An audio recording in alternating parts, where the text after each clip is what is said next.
Jadi ada juga khusus akun-akun yang memang mengkoordinir para pelajar. Itu Bang Eman. Jadi dan hasil kolab, tunggu dulu. Ini framing jahat. Tunggu dulu, ini pendapat saya. Anda nanti berpendapat. Silakan Anda berpendapat. Ini saya berpendapat dulu. Anda katanya berdemokrasi, tapi Anda tidak siap untuk mendengarkan pendapat orang. Enggak, tunggu dulu. Tidak ada mobilisasi, tidak ada mobilisasi itu. Jadi tunggu dulu, Mas. Jadi Bang Aiman, setelah 765 orang ini ditanya oleh penyidik, begini, blok politik pelajar itu dia akun yang berkolaborasi. Dengan tapi apakah blok politik dan itu adalah aktivis ini, kami juga tidak tahu. Dan Del Pedro yang mengoperasi? Tidak, Del Pedro hanya bertanggung jawab terkait dengan Lokator Foundation bersama dengan Jafar Salim. Artinya mereka berkolaborasi berarti turut serta di dalamnya kan gitu. Kenapa mereka berkolaborasi terhadap akun-akun tersebut kalau memang tidak kenal dengan politik pelajar? Gitu loh. Kita dididik anak-anak itu semua itu kita didik dengan pendidikan, Pak. Jadi masa seorang Del Pedro dianggap sekarang sama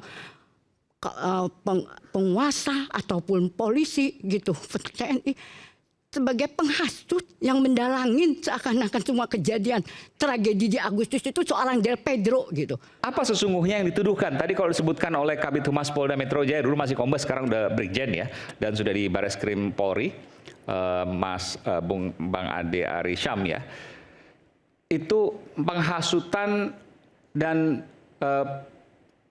penghasutan melalui media elektronik terkait dengan tindak pidana. Apa yang dilakukan sesungguhnya? Ya, tes. Mungkin konstruksinya begini, Mas Aiman ya. Pasal yang dikenakan itu ada beberapa delik. Ya. Pertama itu ada pasal 160 KUHP, itu berkaitan dengan delik penghasutan di muka umum. Ya. Yang kedua itu terkait dengan pasal 76H, Undang-Undang Perlindungan Anak.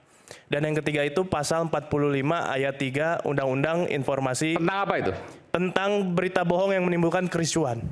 Berita bohong yang menimbulkan huru-hara lah, kericuhan. Bisa sebutkan nggak berita bohongnya apa? Kalau ngomongin berita bohongnya apa? Versi yang kemudian dituduhkan kan, ya, tentunya. Jadi konstruksinya ini pun kita sebenarnya kebingungan, Mas Aiman, terkait dengan delik yang kemudian dibangun oleh penegak hukum. Pertama, kalau kita lihat dari pasal 160 KUHP-nya saja. Soal apa itu? Soal penghasutan di muka umum, ya. Itu clear loh. Pasal 160 KUHP itu sudah ada putusan Mahkamah Konstitusi tahun 2009, itu menafsirkan secara bersyarat pasal 160 KUHP itu dia deliknya delik material. Artinya, kausalitas sebab dan akibat yang kemudian terjadi dari perilaku seseorang, itu harus dia menimbulkan kejahatan itu, delik pidananya. Harus ada akibatnya. Betul. Tapi kan dianggap akibatnya kerusuhan. Nah, pertanyaannya bentuk kericuhan apa yang kemudian dilakukan? Ini yang nggak clear menurut hemat kami. Apa bentuk provokasi, bentuk hasutan? Anda keberatan nggak menampilkan apa sih isi yang dianggap penghasutan itu? Ya. Anda keberatan nggak menampilkan itu? Begini, itu sudah tersebar di mana-mana terkait dengan postingan khususnya Del Pedro ya. Iya. Jadi ada postingan di akun Instagram Lokataru Foundation yang kemudian itu inti dari pokok permasalahan yang kemudian disampaikan penegak hukum. Apa intinya?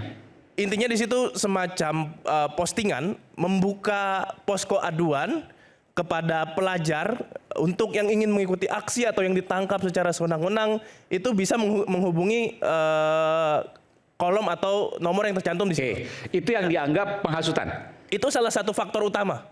Di samping itu ada faktor-faktor lain yang kemudian dikonstruksikan secara bersama-sama dengan teman-teman aktivis yang lain.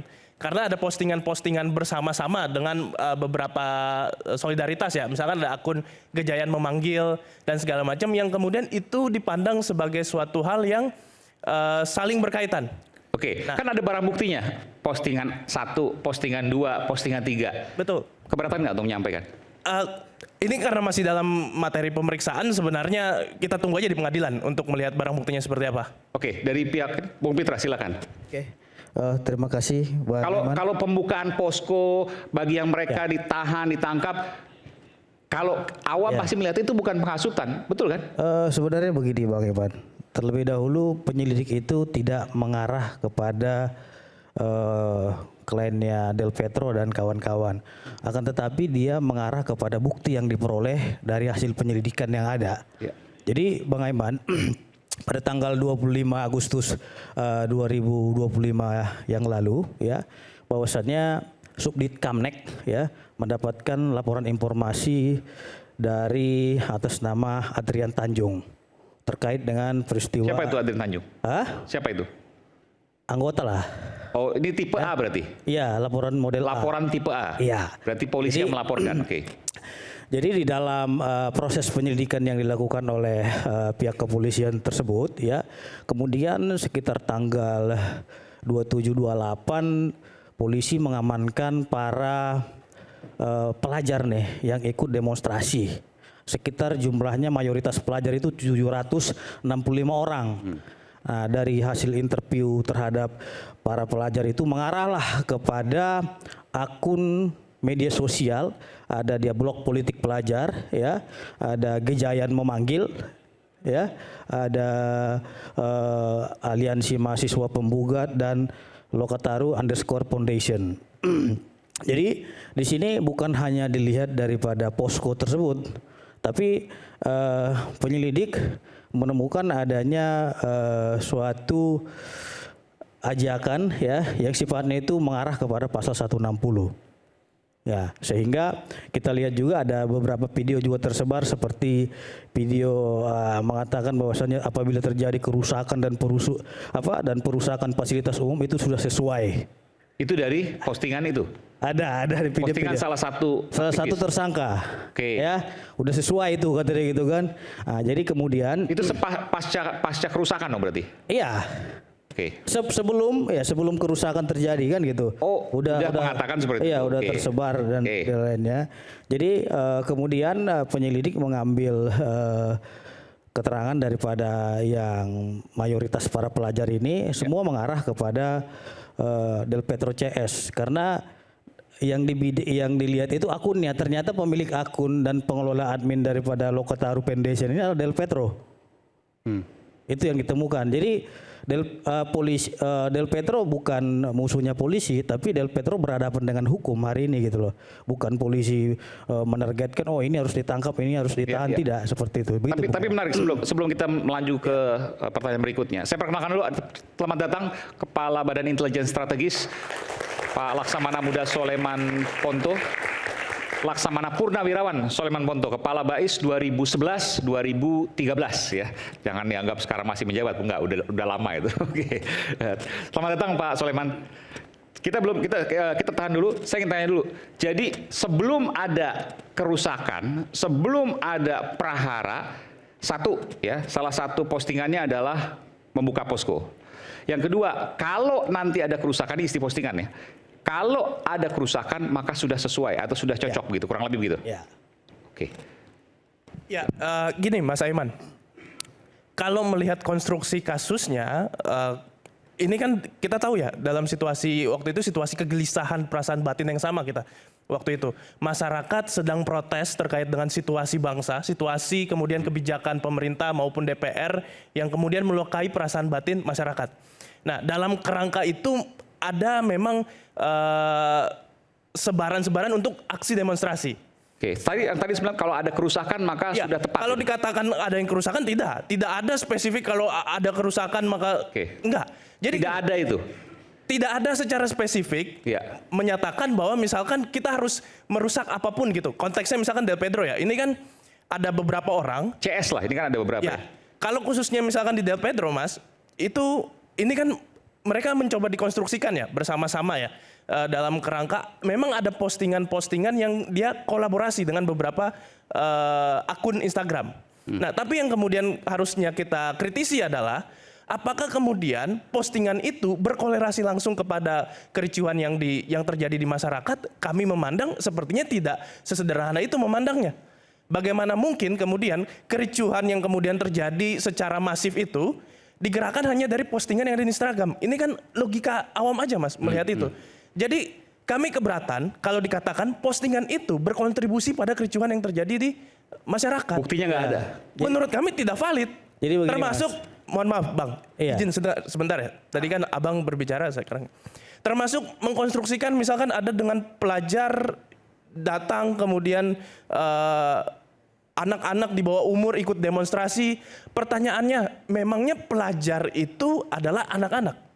Saya bisa jadi dibilang pelajar, mahasiswa bisa jadi dibilang pelajar. Itu kan hal yang kemudian spesifik loh. Kalau kita bicara hukum itu ada yang namanya prinsip lex serta, lex stricta, lex scripta. Hukum itu dia harus jelas, harus tegas, dan kemudian harus tertulis. Nah, dalam kerangka itu makanya kami selalu mengkritisi, wah nggak bisa sembarangan ini menarik delik seseorang melakukan tindak pidana seluas ini. Nah, ini yang kemudian kami kritisi, Mas. Oke. Kan saya sudah jelaskan kepada Mas bahwasannya itu adalah hasil penyelidikan yang dilakukan oleh penyelidik terkait dengan 765 orang yang diamankan itu. Mereka memberitahukan bahwasannya ia mendapat ajakan dan berupa di media sosialnya Lokataru Foundation dan Gejayan memanggil blog politik pelajar itu dari mereka gitu loh. Jadi bukan ujuk-ujuk polisi, oh ini karena ini nih gitu, karena ini nih. Tidak. Itu hasil daripada interview yang dilakukan terhadap 765 orang tadi, sehingga mengarah ke sana. Dan setelah diterusi Bang Aiman, ternyata adminnya ya mereka. Oke, tapi begini, tadi pertanyaannya menantang juga. Dari mana kemudian bisa disimpulkan bahwa prahara itu karena postingan-postingan yang tadi disampaikan oleh para aktivis? Oke. Penyidik mendapat suatu keterangan yang diambil dari keterangan ahli. Sebagaimana ahli menyimpulkan baik dari ahli bahasa, ya, ahli ITE dan ahli pidana, sehingga penyelidik melakukan gelar perkara pada tanggal kalau nggak salah 29 Agustus ya untuk ditingkatkan ke penyidikan dan SPDP-nya dikirimkan kejaksaan hasil daripada bukti permulaan yang cukup tadi, yaitu dari keterangan saksi dan keterangan ahli. Begitu Bang Aiman. Artinya akan bisa dibuktikan di pengadilan kelak bahwa postingan tersebut dan memunculkan prahara. Ya, dan yang dipersoalkan oleh Mas tadi juga mereka sudah mengajukan pra-peradilan di Pengadilan Negeri Jakarta Selatan terkait dengan administrasinya. Ya, apakah memang terkait dengan penetapan tersangka tersebut sah atau tidak. Ternyata pra-peradilan yang diajukan oleh teman-teman Del Petro CS ini ditolak oleh Pengadilan Negeri Jakarta Selatan dan prosedural yang dilakukan oleh kepolisian telah sah dan sesuai dengan ketentuan hukum. Begitu. Ya, tapi kalau pra-peradilan kan 99% pasti gagal. Ya. Betul ya? Ya. Jadi maksudnya begini, meskipun itu kita hormati ya. Ya, ada sedikit yang perlu saya luruskan ya, Mas Aiman ya. Terkait dengan prosedur gelar perkara yang kemudian disampaikan. Kita memang melihat ada gelar perkara itu, Mas Aiman. Tapi faktanya ini yang kita kritisi. Tergesa-gesa. Kenapa seperti itu? Karena gelar perkara itu dilakukan dalam masa yang sangat relatif singkat antara pemeriksaan saksi-saksi dan kemudian. Tapi soal pra-peradilan tadi gimana? Kalau saya katakan ya bukan 99% itu istilah aja ya, tapi mayoritas pasti akan kalah si terdakwa. Ya, ini juga kritik. Tersangka. Begini. Artinya sudah clear semuanya bahwa sudah diuji di pra-peradilan, tinggal kemudian melanjutkan proses hukumnya. Bagaimana Anda menanggapi itu? Betul. Kalau kita kembali lagi ke konsep hukum ya, pra-peradilan itu kan dia belum kepada pokok perkara. Dia hanya terkait dengan formalitas. Nah, sayangnya kami mendorong sebenarnya pengadilan lebih daripada sekedar mengecek formalitas. Oke. Hakim yang kemudian memeriksa perkara rekan-rekan, kami kritisi juga. Kenapa seperti itu? Terkesan seperti checklist saja. Oh, ada 2 alat bukti, oh ya sudah terpenuhi. Tanpa kemudian melihat apakah 2 alat bukti itu sudah sesuai prosedur atau tidak. Saya kasih contoh, Mas Aiman. Ada anak yang kemudian diperiksa oleh penyidik. Sayangnya anak itu tidak didampingi oleh siapapun pada saat dilakukan pemeriksaan. Dan itu menjadi bukti yang kemudian terungkap di persidangan. Oke. Artinya apa? Itu sebenarnya secara prosedur kalau kita merujuk ke hukum yang berlaku itu anak itu harus didampingkan. Didampingi saksi ya anak itu ya? Betul. Dalam setiap tingkatan. Penyidikan, penuntutan maupun persidangan itu wajib ada pendamping. Jika tidak ada pendamping berarti itu melanggar ketentuan prosedur. Itu satu. Itu clear ya. Kemudian yang kedua terkait dengan kewajiban untuk memberikan SPDP.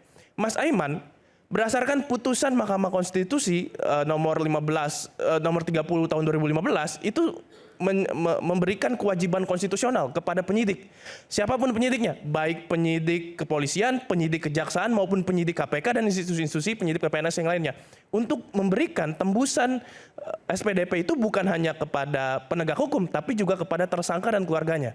Jadi itu sudah menjadi hak konstitusional warga negara ketika diproses hukum, statusnya ketika dinaikkan ke dalam penyidikan itu dia wajib mendapatkan surat perintah dimulai penyidikan itu. Nah, dalam perkara ini itu clear tidak ada, Mas Aiman. Anda meragukan ketika nanti dilakukan proses peradilan maka juga akan ditemui indikasi ketidakadilan. bukan indikasi ketidakadilan. Ini udah melanggar konsep negara hukum. Ini udah Melanggar konsep prinsip negara hukum. Due Oke. process of law. Oke, baik. Ini udah melanggar prinsip due process of law. Oleh sebab itu makanya kami juga mengkritisi. Kami bahkan menghadirkan beragam ahli tata negara, ahli hukum acara pidana, khususnya misalkan dalam kasus yang saya dampingi dalam Sahdan Hussein. Kami hadirkan Dr. Aristo, kami hadirkan juga Prof. Denny Indrayana. Kita dalam satu forum itu sudah terungkap dalam fakta persidangan, itu sudah menjadi kewajiban konstitusional loh untuk dilakukan. Tapi sayangnya hakim pra peradilan dia hanya kemudian jadi petugas checklist aja. Oh, 2 alat bukti terpenuhi, udah selesai. Nah, ini kemudian kan kita kritisi, putusan pengadilan itu bukan kitab suci, kita juga bisa kritisi walaupun kita hormati putusan itu. Oke, Itu, Mas Aiman. di sini ada mantan hakim agung dan kita akan tanyakan kepada beliau selepas jeda berikut ini.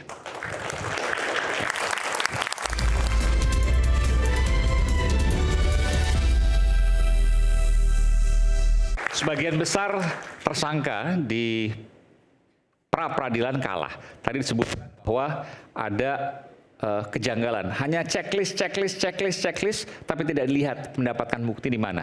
Ada anak tadi yang kemudian dimintai keterangan tanpa didampingi oleh penasihat hukum, oleh siapapun bahkan, dan dia di bawah 18 tahun, statusnya saksi. Oke, silakan.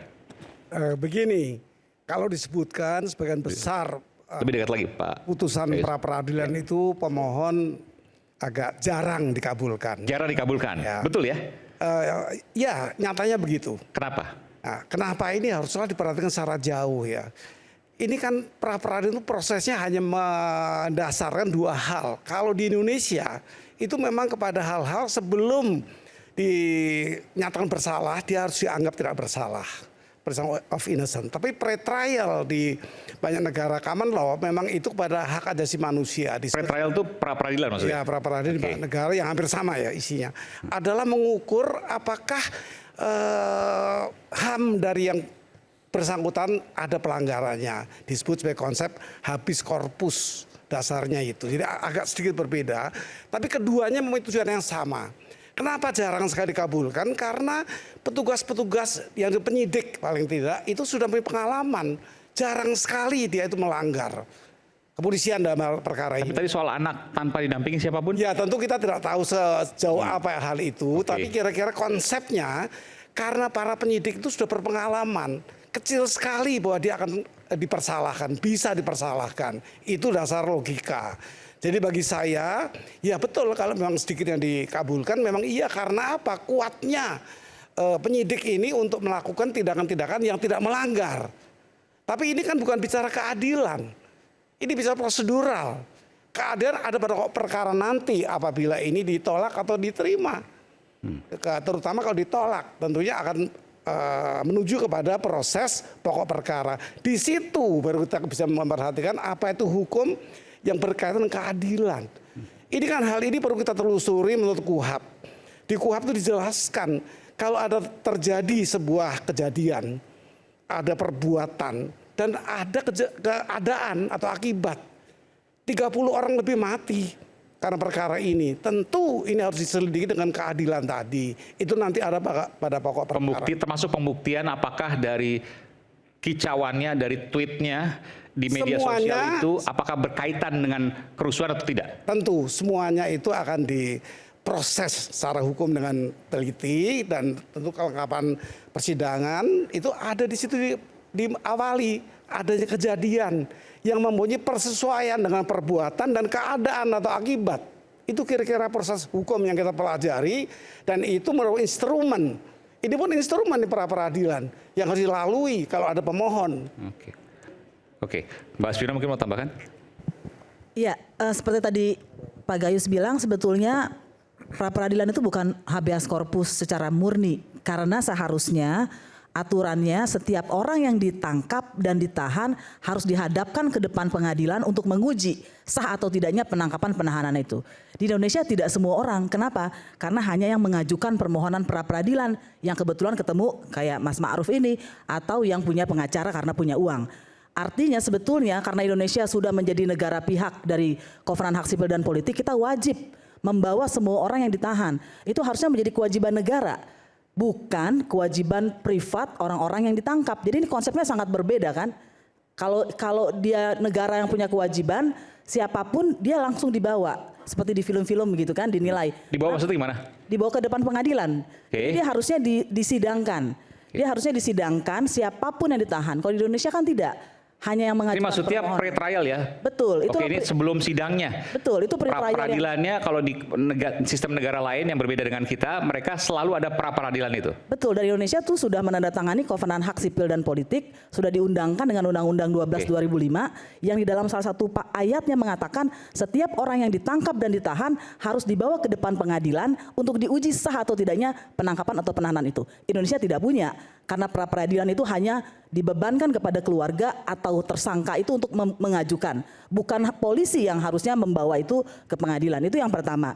Yang kedua, kita tahu bahwa kalau mengenai tersangka patut diduga ya. Jadi bahasanya itu bukan cuma 2 alat bukti, tapi apakah 2 alat bukti itu membuat dia patut diduga. Dan kalau ditangkap, bahasanya di dalam KUHP diduga keras. Jadi bukan cuma diduga. Artinya KUHP mengatakan orang bisa jadi tersangka, tapi untuk ditangkap, ditahan itu ada derajatnya. Apa yang membuat dia diduga keras? Kalau kita mengabaikan undang-undang, kita anggap diduga keras sama aja dengan diduga, ya silahkan aja. Tapi itulah kehancuran negara hukum kita seperti yang dikatakan Mas Ma'ruf. Tapi kalau kita perhatikan lebih dalam lagi kasus teman-teman ini, termasuk kasus Del Pedro, betul ada kerusuhan, betul ada orang yang aksi, pertanyaannya, dan ada orang yang katakanlah mengajak. Ya, mengajak melalui itu. Pertanyaannya, kalau saya mengajak teman-teman semua piknik, saya melakukan perbuatan melawan hukum nggak? Saya bisa ditangkap nggak? Ya nggak bisa, karena piknik bukan perbuatan melawan hukum. Kalau saya ajak demonstrasi, bisa ditangkap nggak? Tidak bisa, karena aksi bukan perbuatan melawan hukum. Pada masa Orde Baru, otoriter mungkin iya. Tapi dengan Undang-Undang 998 dikatakan aksi itu adalah hak, bahkan tidak perlu izin, cuma memberitahu. Begitu ya. Nah itu yang pertama, setelah aksi kemudian ada kerusuhan. Pertanyaannya, apakah yang diajak itu yang melakukan kerusuhan? Kita nggak tahu karena tidak ada pengungkapan peristiwa kerusuhan itu. Siapa yang melakukan? Kausalitas tadi. Betul, kausalitas hubungan sebab akibat. Tentu undang-undang itu tidak bisa memuaskan semua orang. Jadi artinya kalau keberatan dengan aturannya, dengan normanya, ada jalurnya. Ya silakan diuji atau silakan dipersoalkan. Tapi apa yang dijalankan oleh Polda Metro Jaya bagi saya ya hanya mengukur apa yang ada di undang-undang di KUHP. Itu bagi saya.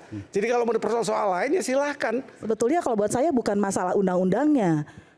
Penyidik dalam hal ini tidak mengikuti undang-undang. Begitu kalau untuk soal yang sebab akibat. Kan Tidak mengikuti undang-undang maksudnya? Kan begini. Tadi kan menyebut undang-undangnya dianggap tidak kalau di undang-undang kan untuk pra peradilan. berbeda. Kalau berbeda pasti di mana-mana itu berbeda. Tetapi yang kita gunakan dan saya teliti dalam kasus ini ya tentunya penyidik telah menemukan beberapa fakta sehingga bisa menghadapi gugatan itu. Dan gugatan itu memang standar saja sebenarnya karena apa? Adanya perbuatan-perbuatan yang bisa dijerat menimbulkan korban, tidak sedikit korbannya. 30 lebih. Meskipun ada pertanyaan tadi, kausalitasnya, hubungan sebab akibat dari tweet itu, dari kata-kata itu ke kerusuhan. Iya, karena berbahaya sekali kan kalau ada orang aksi, itu mungkin ada nanti di pokok karena perkara. aksi. Saya pikir itu bukan di masalah. Ada aksi, ada kerusuhan, ada orang yang aksi, semata-mata kemudian semua orang yang aksi berarti menyebabkan kerusuhan. Itu sesat. Nggak perlu ada fakultas hukum. Belum diperiksa di pengadilan, Mbak. Belum diperiksa di pengadilan. Pada pokok perkara. Kalau ini kan sudah bicara pokok perkara. Saat ini persoalannya adalah memang ditolak.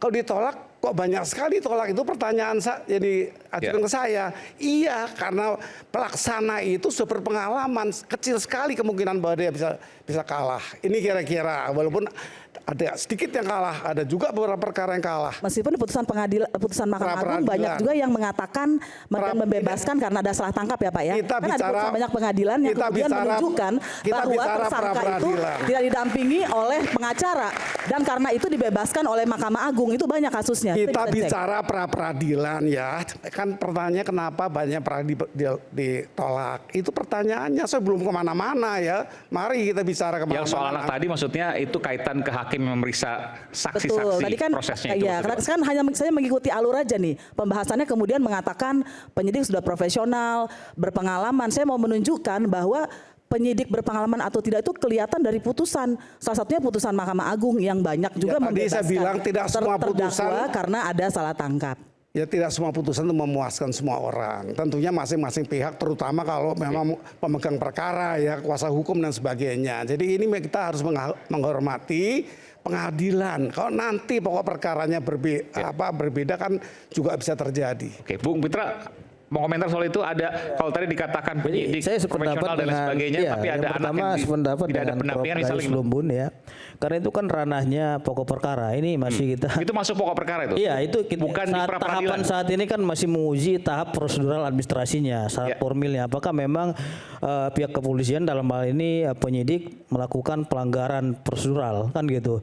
Sesuai dengan yang telah dilakukan oleh para penasihat hukum kan sudah diuji di pengadilan. Artinya tidak ada pelanggaran apapun yang dilakukan oleh penyidik. Itu membuktikan bahwasannya yang disampaikan oleh Asminawati tersebut bahwasannya tidak menghormati undang-undang katanya. Saya kira itu sangat keliru sekali ya. Karena apa? Karena ini sudah melalui proses pengujian yang sah sesuai dengan ketentuan hukum.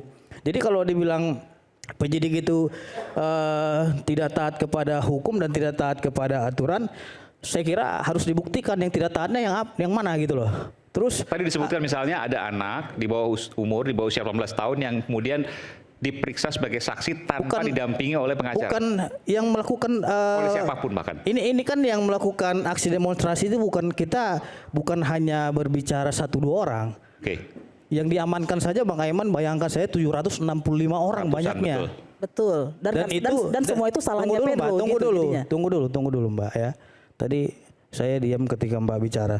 Nah dari 765 ini penyidik mau nanya kepada mereka ini, ya kan? Mereka tahu dari mana sih sehingga dimobilisasi? Mereka bilang dari akun blog pelajar politik pelajar, ya. Jadi ada juga khusus akun-akun yang memang mengkoordinir para pelajar, itu Bang Aiman. Jadi dan hasil kolab. Tunggu dulu. Ini framing jahat. Tunggu dulu, ini pendapat saya. Anda nanti berpendapat. Silakan Anda berpendapat. Ini saya berpendapat dulu. Anda katanya berdemokrasi tapi Anda tidak siap untuk mendengarkan pendapat orang. Enggak, tunggu dulu. Tidak ada mobilisasi, tidak ada mobilisasi itu. Tunggu dulu, Mas. Jadi Bang Aiman, setelah 765 orang ini ditanya oleh penyidik, maka disimpulkan bahwasannya mereka mendapatkan informasi dan ajakan melakukan tindakan-tindakan itu dari akun media sosial yang saya sebutkan tadi, ya. Ada beberapa akun media sosial seperti tadi blog politik pelajar dan lain-lainnya. Sehingga dari yang ditemukan dari 765 orang ini, ya, penyidik melakukan penyelidikan. Di siapa ini pemiliknya kan gitu. Ditemukanlah para tersangka ini. Blog politik pelajar itu bagian dari yang aktivis-aktivis ini. Begini, blog politik pelajar itu dia akun yang berkolaborasi. Dengan tapi apakah blog politik dan sebagainya itu aktivis ini kami juga tidak tahu. Dan Del Pedro yang mengoperasikan. Tidak, Del Pedro hanya bertanggung jawab terkait dengan Lokator Foundation bersama dengan Mujafar Salim. Artinya mereka berkolaborasi berarti turut serta di dalamnya kan gitu. Kenapa mereka berkolaborasi terhadap akun-akun tersebut kalau memang tidak kenal dengan politik pelajar? Gitu loh. Jadi gimana? Jadi ya katanya kan dia tidak tahu nih masalah blog politik pelajar itu. Untuk si orang-orang ini yang ditangkap, ratusan orang ini ditanya, kalian tuh buat kerusuhan dari mana? Iya. Oh, saya terinspirasi gitu kurang lebih. Atau saya tahu dari itu ajakan itu. Tahu dari ajakan daripada blog akun media sosial politik pelajar tadi. Isinya apa? Nah isinya itu ya untuk melakukan aksi demonstrasi ya dan lainnya ada lagi demonstrasi nggak salah tapi. Hah? Demonstrasi nggak salah. Iya demonstrasi tidak salah tapi pelaksanaannya ini ya yang menyebabkan negara mengalami kerugian 900 miliar Bang Aiman. Bukan, kalau itu tanggung jawabnya nggak ke klien kami. Dulu. Ya. Nggak, ini kan kita berdiskusi kasus klien kami. Di mana Anda mengatakan bahwa itu tidak tanggung jawab bukan di klien Anda? Ya. Bagaimana mungkin klien kami disuruh bertanggung jawab atas kericuhan yang terjadi? Karena pertanyaannya mengajak demonstrasi itu bukan perbuatan melawan hukum. Mengenai pertanggungjawaban nanti Anda buktikan di pengadilan nantinya dalam perkara. Dalam prapit ini kita membahas syarat formilnya apakah penyelidik melakukan pelanggaran atau tidak. Mobilisasi itu tidak benar. Bukan. Anda menyesatkan publik kalau informasi yang didapatkan informasi yang didapatkan dari 765 ini diduga keras dari blog politik pelajar ini ya.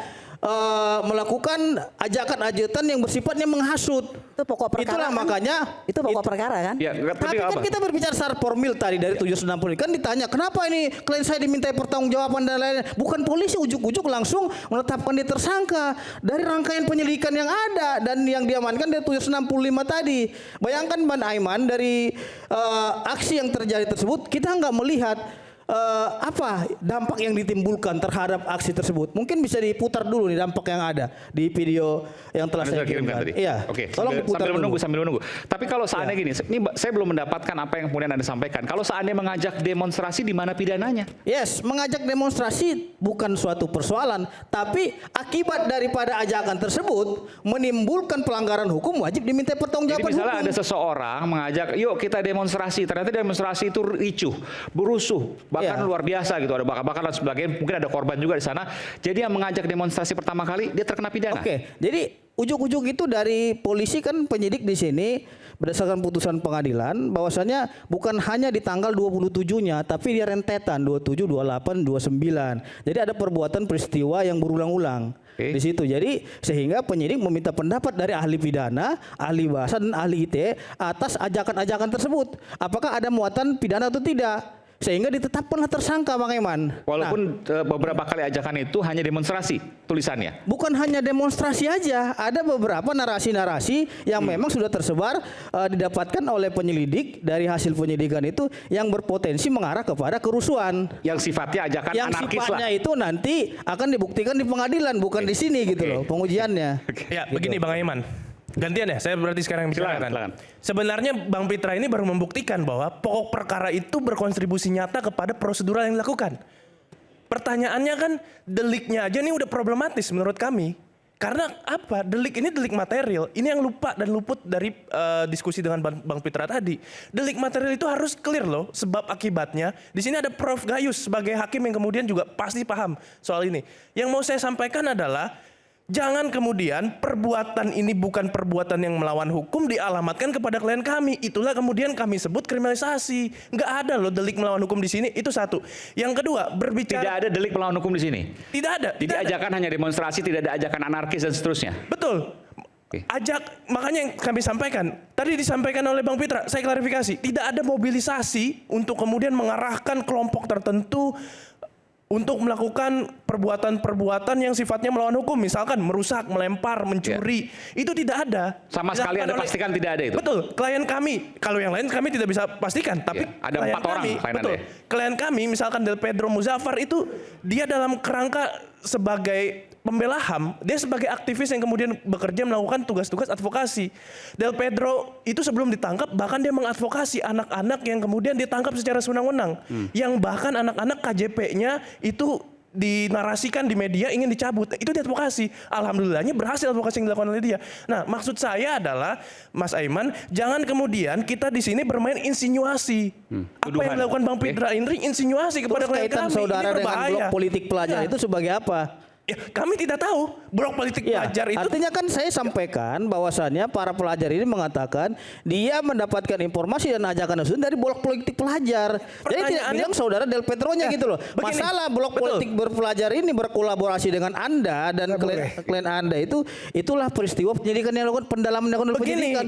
Pertanyaannya kalau memang Anda nggak kolaborasi, kenal, postingan kenapa di Anda melakukan Instagram collab itu tidak dengan melawan blok politik hukum. pelajar? Itu tidak Tadi melawan Anda hukum. bilang Anda tidak tahu, keliru. kita tidak Anda kenal gitu. keliru. Logika dong. Sekarang gini, Mas Aiman bikin acara Mana seperti mungkin ini, kita lalu nggak kemudian kenal dianggap tiba-tiba kita provokasi. kolaborasi? Apakah Mas Aiman bisa Nggak bisa seperti diproses itu, Mas. penghasutan? Kan Artinya nggak bisa. kolaborasi itu Nggak harus bisa. didalami. Nah, Oke. contohnya seperti ini. Makanya ini kita Saya harus katakanlah clearkan. dari acara ini kemudian ada kericuan. Apakah kemudian saya bisa dituduh sebagai melakukan perbuatan pidana? Nggak bisa. Isu hangat kadang bikin penat, apalagi kalau kita tidak bisa mencerna dengan cermat. Jangan lupa secangkir kopi hangat yang nikmat untuk menemani kebersamaan dalam program Rakyat Bersuara. Bersama saya Aiman Wicaksono, akan kembali setelah jeda.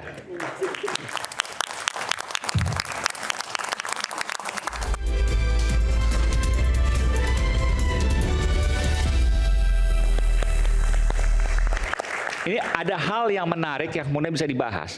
Bahwa ketika ajakan demo, lalu kemudian unjuk rasa atau demonya itu akhirnya ricuh, maka yang mengajak demo tadi terjerat pidana. Sebelum saya ke Prof Gayus mau punya argumentasi soal itu. Saya ke Bang Ubed. Bang Ubed silakan. Ya, saya kira sejak awal Indonesia merdeka, kita memilih jalan demokrasi. Dan kemudian juga sangat clear bahwa kita memilih jalan sebagai negara hukum. Dalam perspektif demokrasi, dan kita bisa banyak baca di sejumlah jurnal ya, bahkan buku-buku yang sangat kredibel tentang demokrasi, di antara ciri negara demokrasi adalah membuka ruang partisipasi publik. Nah, demonstrasi itu adalah ruang partisipasi publik yang dijamin oleh konstitusi kita. Jadi sebetulnya aneh kalau kemudian orang mengajak demonstrasi dianggap sebagai provokasi. Orang mengajak demokrasi dianggap sebagai provokasi. Itu kesalahan nalar sebetulnya. Yang terjadi menurut Anda dalam kasus ini seperti itu? Iya. Oke. Nah, dari situ sebetulnya kita bisa melihat juga bahwa ketika posisi menggunakan media sosial mengajak orang demonstrasi, itu bukan dimaknai sebagai provokasi kan. Nah, lalu kemudian di pihak aparat membangun satu argumen kausalitas kan, bahwa itu karena ajakan demonstrasi lalu orang rusuh. Itu jumping, terlalu jauh. Karena sebetulnya eskalasi itu, kita banyak studi tentang sosiologi dan gerakan sosial ya. Eskalasi meledak peristiwa Agustus lalu itu sebetulnya terjadi ketika Afan Kurniawan dilindas. Oke. Itu yang kemudian memicu amarah publik yang luar biasa. Baru kemudian terjadi kerusuhan. Andaikan, ini kita bisa berandai dengan secara logis ya. Andai peristiwa Afan Kurniawan yang dilindas oleh kendaraan taktis yang menurut saya sangat tragis itu, saya meyakini tidak akan ada kerusuhan, bahkan penjarahan ke rumah-rumah itu. Tidak akan ada? Tidak akan ada. Proses peristiwa tragis itu yang menjadi faktor yang kemudian menyebabkan kerusuhan. Argumen teoretiknya adalah argumen tentang amuk massa sebetulnya. Situasi amuk massa itu dalam banyak riset menunjukkan bahwa situasi ketika orang berkerumun, lalu ada pemicu yang menghipnotis perasaan mereka, yang terjadi adalah irasionalitas. Kerumunan itu adalah entitas yang irasional. Ketika ada pemicu yang menghentakkan jiwa dan pikirannya, dia akan meledak. Dengan argumen ilmiah itu, saya meyakini tidak ada hubungan antara narasi ajakan demonstrasi Del Perdo dan kawan-kawan itu dengan kemudian kerusuhan. Itu tidak ada. Nah, kemudian saya tahu mempelajari media sosial ya. Sejauh mana sebuah media sosial itu kemudian memberikan pengaruh kepada orang, lalu kemudian orang itu melakukan tindakan. Instagram, blog politik pelajar, kemudian Instagram Gejayan memanggil, itu tidak ada korelasinya dengan orang melakukan tindakan kerusuhan. Karena mereka sepanjang bertahun-tahun, itu yang diajak adalah bagaimana memperjuangkan hak asasi manusia, bagaimana memperjuangkan demokrasi, bagaimana memperjuangkan keadilan. Jadi ketika melihat hubungan antara media sosial dengan tindakan rusuh, itu kita bisa melihat, polisi saya kira harusnya lebih cerdas ya, atau menggunakan akal lebih dalam begitu. Apakah media ini track recordnya itu adalah melakukan satu provokasi. Sepanjang yang saya tahu, blog politik pelajar mengedukasi politik anak-anak pelajar, mengadvokasi anak pelajar.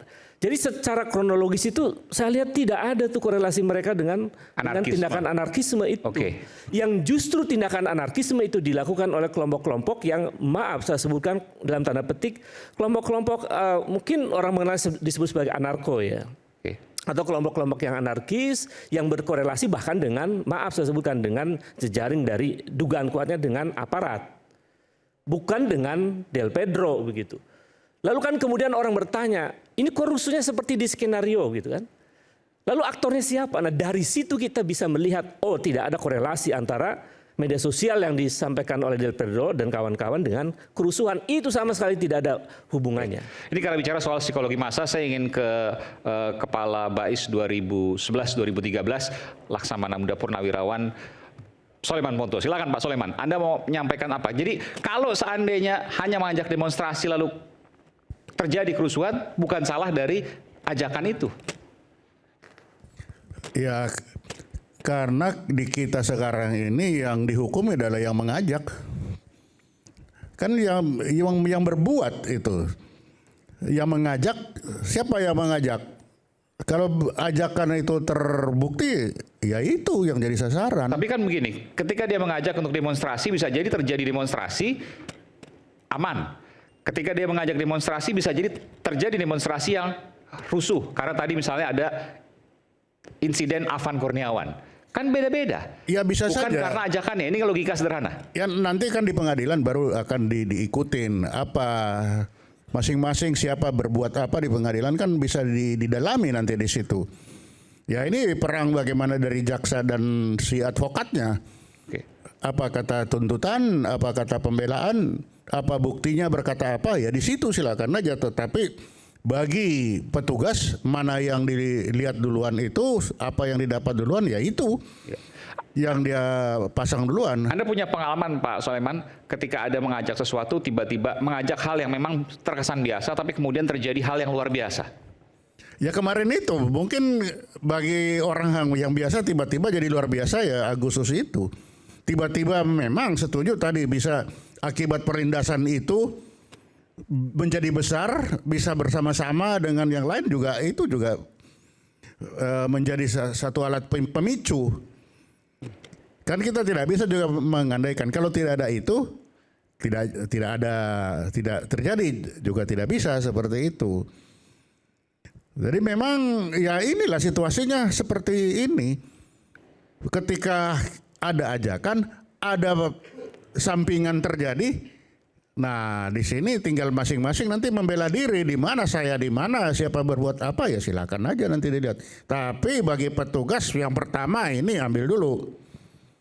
Nah nanti masing-masing silakan. Nah itulah gunanya ada pengadilan di kita kan. Ya ke situ. Oke, silakan Prof. Ya, terima kasih. Saya mencoba memberi pandangan saya. Apakah seseorang yang mengajak itu juga bisa berisiko untuk Terjerat. Dijerat dengan hukum juga karena hanya meminta bergabung, tidak provokasi atau tidak menghasut. Misalnya. Jawabannya?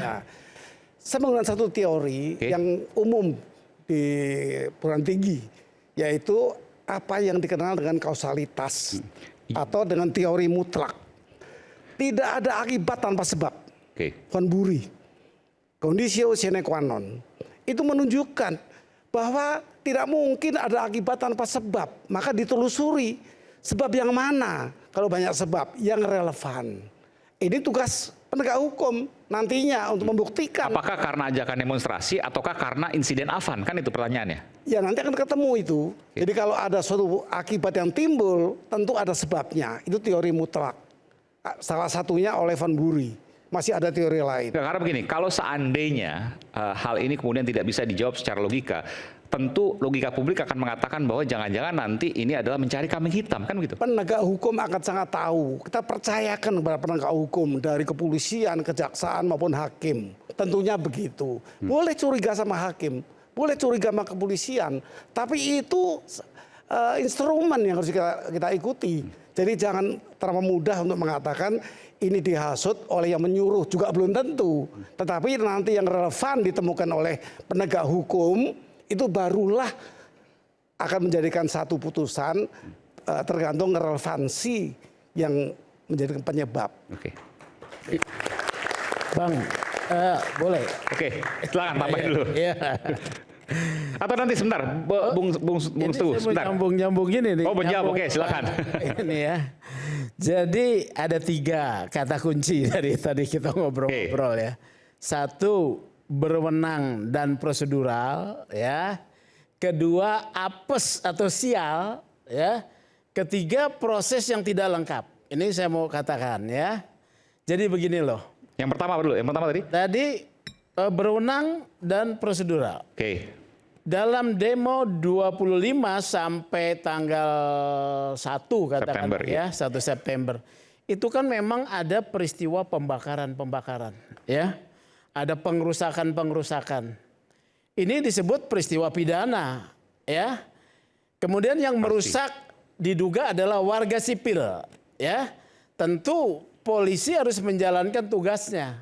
Maka siapa yang berwenang untuk mengungkap terjadinya tindak pidana? Ya polisi dong. Ya, polisi. Kemudian polisi harus menggunakan prosedur-prosedur. Tadi sudah dibahas nih. Jadi polisi melakukan tindakan ini karena memang tugas tanggung jawab konstitusi.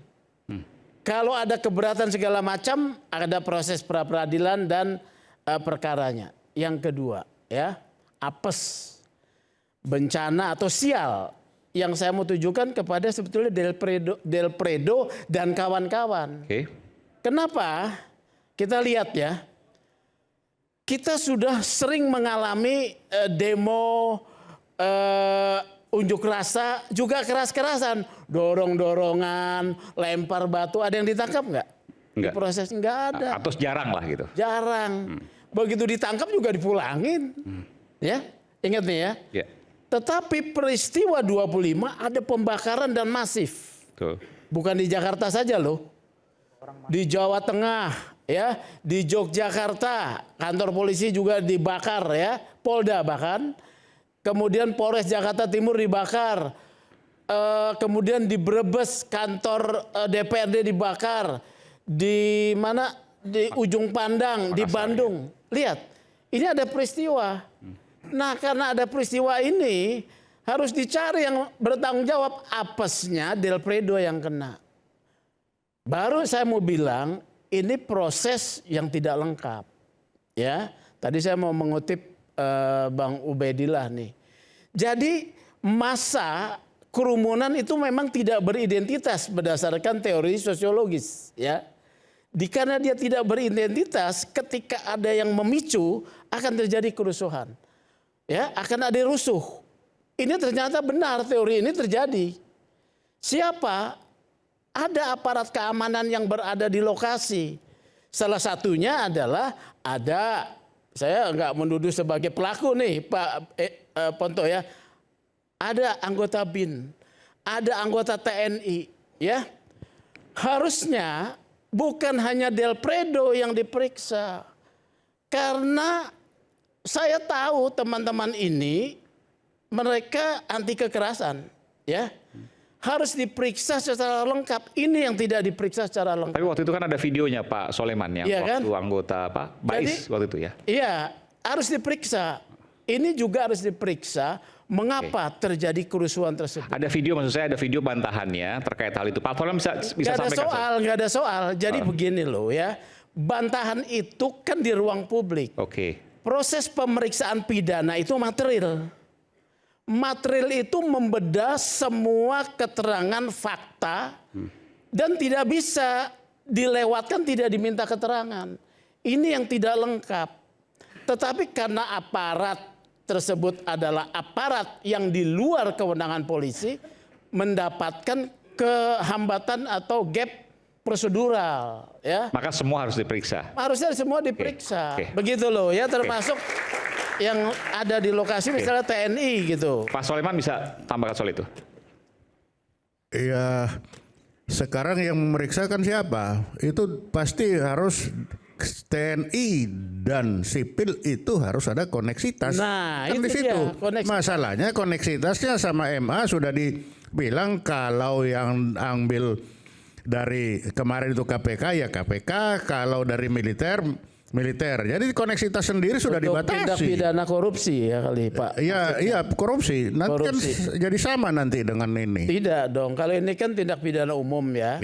Ya silakan. Kalau tindak pidana umum harus ada kebijakan bersama aparatur negara. Dalam hal ini katakanlah siapa? Panglima TNI dan Kapolri untuk bersama-sama menetapkan. Ini kita periksa secara mendalam, ya. Jadi sebenarnya kemarin kan ada, Pak. Itu makanya si tentara-tentara ini kan datang ke polisi. Itu kesempatan. Yang mana, malah Pak? ditolak itu yang melaporkan itu kan. Yang mana? Lo bukan. Itu kan mau melaporkan yang orang. melaporkan Ferry Irwandi waktu itu. Itu kan jalan masuk. Bukan dong. Enggak itu.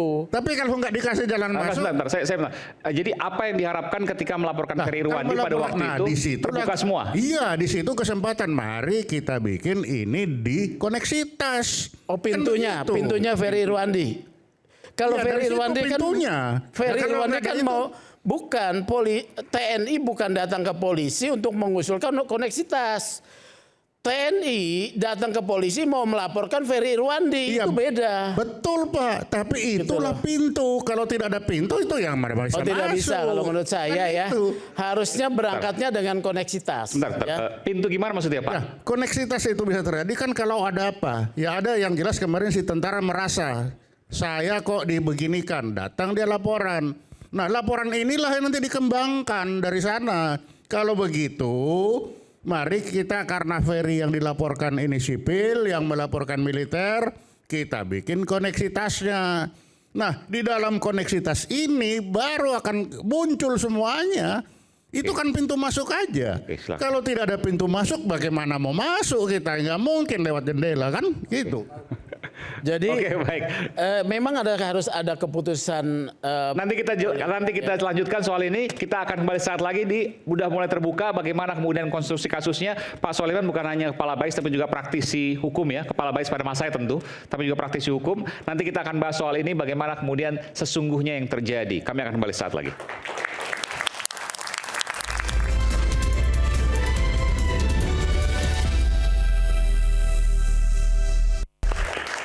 Di sini bukan hanya ada perdebatan berpikir kritis soal bagaimana argumentasi dari berbagai pihak. Tapi kami ya, rakyat bersuara juga menghadirkan Ibu Magda Antista, ibunda dari Del Pedro Marhain. Selamat malam Ibu. Malam. Iya, bisa lebih dekat lagi. Malam. Iya.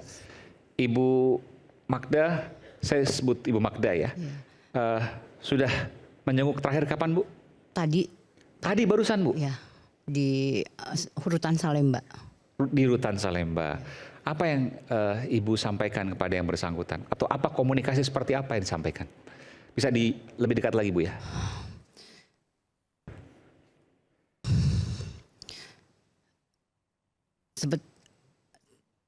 Sebetulnya saya nggak kuat untuk bicara. Ya. Karena sebagai ibu saya sangat terpukul ya dengan kejadian ini menimpa anak saya. Karena saya yakin anak saya nggak bersalah. Dia bekerja di waktu lembaga hak asasi manusia. Yang dia lakukan selama ini, selama dia bekerja hanya untuk membela rakyat. Gitu. Kalau saya lihat masa kecil seorang Del Pedro, dari kecil emang anaknya sudah membedakan dengan putra saya yang lain ya. Jadi waktu kecil juga lebih peduli dengan masyarakat kecil, dengan orang-orang kecil gitu. Misalnya apa Bu? Misalnya apa? Seperti di SD. Di SD itu kalau dia dikasih bekal sekolah, nah nanti pada waktu dia pulang sekolah, tukang es jualan es minuman itu selalu minta uang ke saya untuk belum bayar, adik belum bayar. Ternyata uangnya dikasih untuk anak orang yang nggak mampu, tukang beca seperti itu. Nah dari kecil mungkin karena namanya Marhen sehingga jiwa dia benar-benar dia jiwa yang bersosial, peduli dengan rakyat kecil, peduli dengan orang-orang tidak mampu gitu. Itu sudah kelihatan dari kecil itu. Dari SD Bu ya? Dari SD. Jadi dia minta uang jajan. Tapi nggak dipakai. Dia kasihkan ke orang-orang yang membutuhkan. Betul, karena dia sesekali kemudian dia ingin es misalnya. Iya, beli minuman. Dia nggak bayar. Dia nggak bayar, tukang esnya bilang mungkin dia waktu itu bilang ke tukang esnya, nanti minta langsung ke ibu saya. Iya, karena saya jemput kan pulang sekolah. Gitu. Nah, terus ibu tanya kepada dia yang bilang bersangkutan. dikasih karena di situ SD negeri. Jadi maaf banyak banget orang-orang ya nggak mampu gitu kan. Jadi banyak orang-orang nggak mampu karena SD negeri. Nah, jadi dia suka ngasih gitu. Nah, makanya saya betapa kecewa, betapa kok para polisi, Polri menstigmakan anak saya sebagai penghasut. Yang membuat tadi apalagi saya barusan mendengar ya sendiri dari Pak Petra. Seakan-akan kerusuhan terjadi di bulan Agustus Kelabu ini itu dengan dalangnya anak saya. Kan barusan statementnya seperti itu. Padahal anak saya dari dia SD, SMP, SMA. SMA itu udah benar-benar dia dengan dunia politiknya gitu ya. Dia di sekolah ikut perlombaan debat gitu, debat politik gitu ya. Dari SMA? Dari SMA. Okay. Nah terus terus kuliah mau jurusannya hukum karena kebetulan ikut bapaknya kan dokter. Nah dari hukum juga kan. Doktor hukum apa? Betul. Jadi kita dididik anak-anak itu semua itu kita didik dengan pendidikan, Pak. Jadi masa seorang Del Pedro dianggap sekarang sama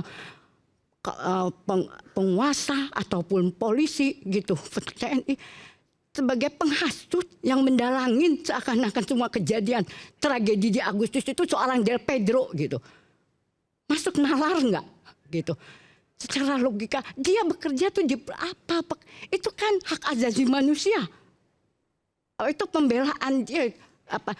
Dia berkorban untuk itu untuk rakyat. Tidak diberi kesempatan anak muda untuk berbicara, tidak nyaman dengan keadaan negara gitu. Di mana? Kan mereka untuk masa depan itu nanti anak-anak yang tumbuh untuk masa depan negara ini gitu. Nah kita dari dulu anak bapaknya itu memberi pendidikan kepada anak-anak. Anak-anak saya itu semua magister, kakaknya magister, dia di bidang hukum juga Bu? Kakaknya di administrasi publik. Okay. Nah Pedro magister hukum sekarang sedang menyelesaikan tesis di Universitas Veteran ya. Sedang kuliah S2 sekarang? Iya, dua kali kan di S2-nya. Pertama S2 hukum di Untar. Nah, sekarang S2 hukum di Universitas Veteran, jurusan ilmu politik. Iya, kanan kiri Bu, UPN. Iya, ilmu politik. Dan dia SMA itu sudah ikut debat Pak. Di SMA-nya itu selalu untuk debat itu karena tahu ya pinternya dia, mungkin sekolah mengirim dia. Nah dia sekarang terus pernah kerja sebagai wartawan di Bandung Bergerak. Dan dia sekarang asisten dosen gitu dan selalu memberikan penyuluhan ke universitas sebagai dosen tamu selalu dipanggil untuk gitu.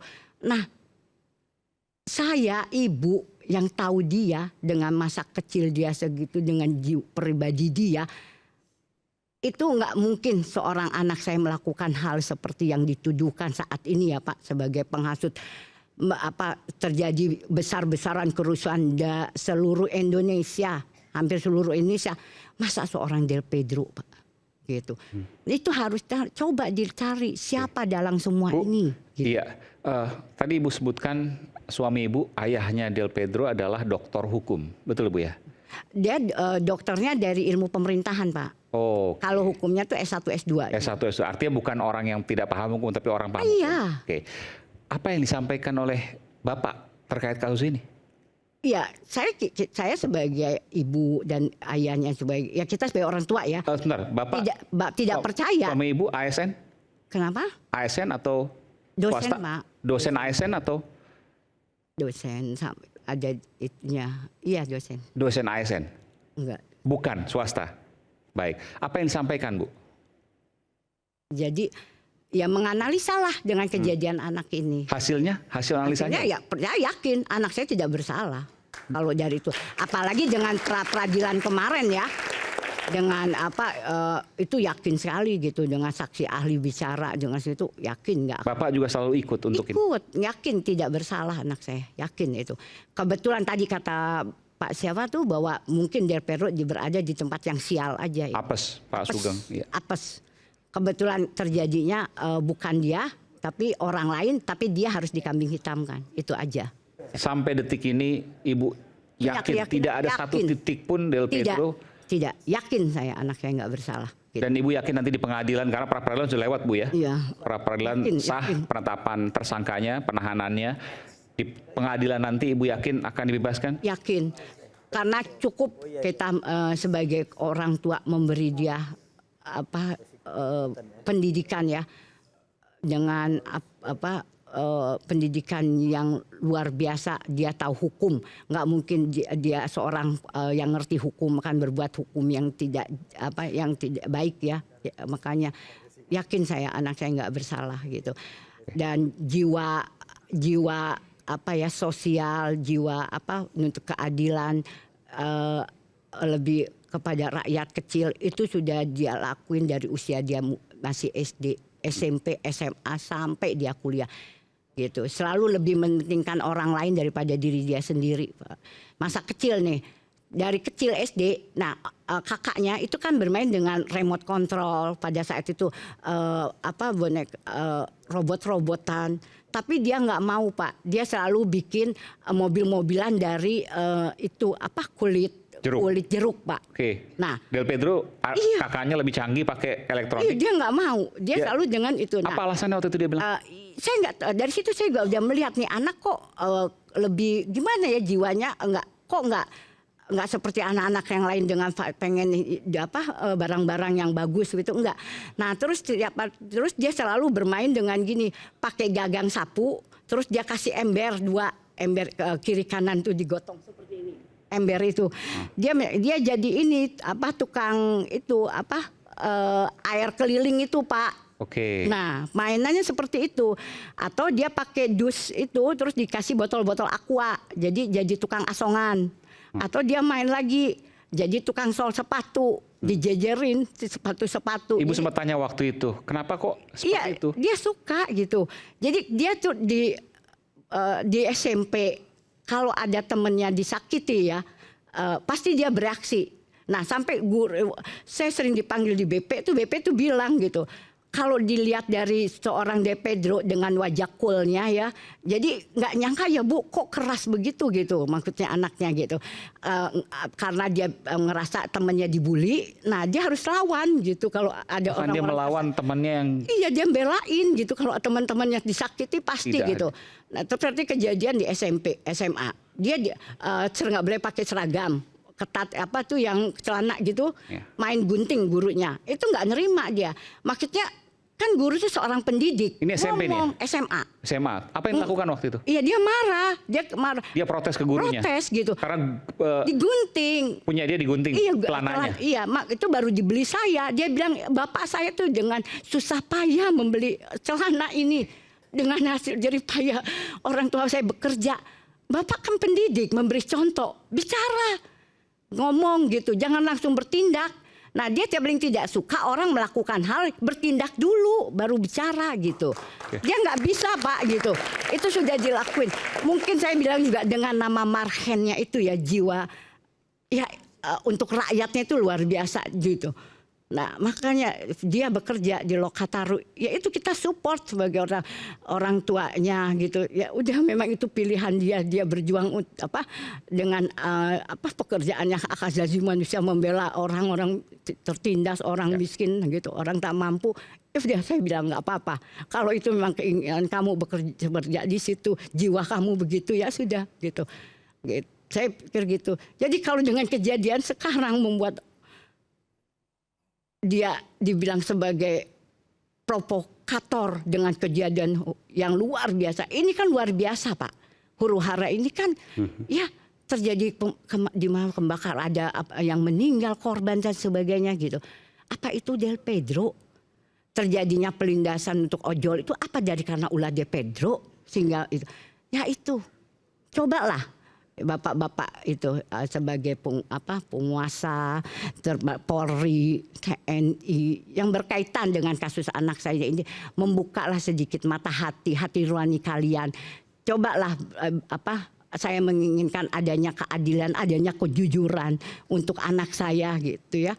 Jangan sebuah nanti ini semua menjadi rekayasa dengan tidak adanya keadilan, anak saya harus tetap terbungkam di penjara. Masih panjang masa depannya. Dia sedang menuntut ilmu untuk menyelesaikan studi S2-nya lagi untuk di ilmu politik gitu. Masa depan. Kan selalu dibilang bahwa kita menginginkan anak-anak Indonesia ini, anak-anak ini anak bangsa yang akan membuat generasi muda yang lebih baik untuk masa depan negara Indonesia ini. Nah, coba wujudkan. Nah, gitu, dengan kejadian ini, betul nggak bahwa masa depan suatu negara ini ada di tangan anak-anak muda Indonesia saat ini? Itu aja, Pak. Terima kasih. Semoga hati nurani pembicaraan saya ini didengar semua, terutama untuk Presiden Prabowo. Oke, apa yang Ibu ingin sampaikan ke Del Pedro? Apa yang Ibu selalu sampaikan ke Del Pedro ketika Ibu bertemu? Doa apa yang Ibu sampaikan? Saya selalu berdoa kasih ke dia. Selalu saya bilang, doa Dek, doa yang orang terdolimin, La ilaha illa anta subhanaka kuntu minaz zolimin. Saya selalu gitu Pak. Karena saya yakin ini hanya zolim dia Pak. Apa hanya jadi kambing hitam dari suatu keadaan negara yang bukan untuk jadi tanggung jawab dia sebenarnya dengan negara seperti ini. Tapi jadi beban dia sekarang gitu. Nah dengan itu saya selalu gitu. Tiap kali saya besuk dia pasti itu saya selalu doakan. Dan saya tiup di ubun-ubun dia karena saya yakin kok gitu. Suatu saat kebenaran itu akan datang. Karena kebenaran itu ada waktunya gitu loh. Yakin saya. Kezolimin apa yang orang menzolimin dia saya yakin gitu. Pasti hati kecil mereka juga tidak akan tenang kok Pak gitu. Baik, terima kasih Bu. Terima kasih Pak. Baik, terima kasih atas sudah berbagi di Rakyat Bersuara. Kita akan kembali saat lagi, tetap bersama kami di Rakyat Bersuara. Kembali di Rakyat Bersuara, saya ingin ke Mbak Asfinawati. Dari apa yang kemudian disampaikan tadi, apa yang Mbak Asvina ingin katakan? Tadi belum tuntas sesungguhnya soal kausalitas, sebab akibat. Apa yang harusnya terjadi? Kalau seandainya mengajak kepada demonstrasi, lalu kemudian terjadi kerusuhan, apakah bisa disalahkan yang mengajak demonstrasi itu? Jadi sebetulnya cara berpikir Polri selama ini, kalau saya nggak tahu yang sekarang ya, tapi beberapa tahun lalu kalau ada orang mendaftarkan pemberitahuan aksi, pernah mereka disuruh menandatangani perjanjian surat kalau terjadi rusuh, maka yang koordinatornya yang bertanggung jawab. Itu kan menggambarkan cara berpikir yang tidak kausalitas. Jadi misalnya kita ulangi lagi ya, ada orang ngajak jalan-jalan, karena jalan-jalan bukan perbuatan melawan hukum, maka mengajak jalan-jalan bukan perbuatan pidana. Kemudian dalam perjalanan si supir ini nabrak orang, mati.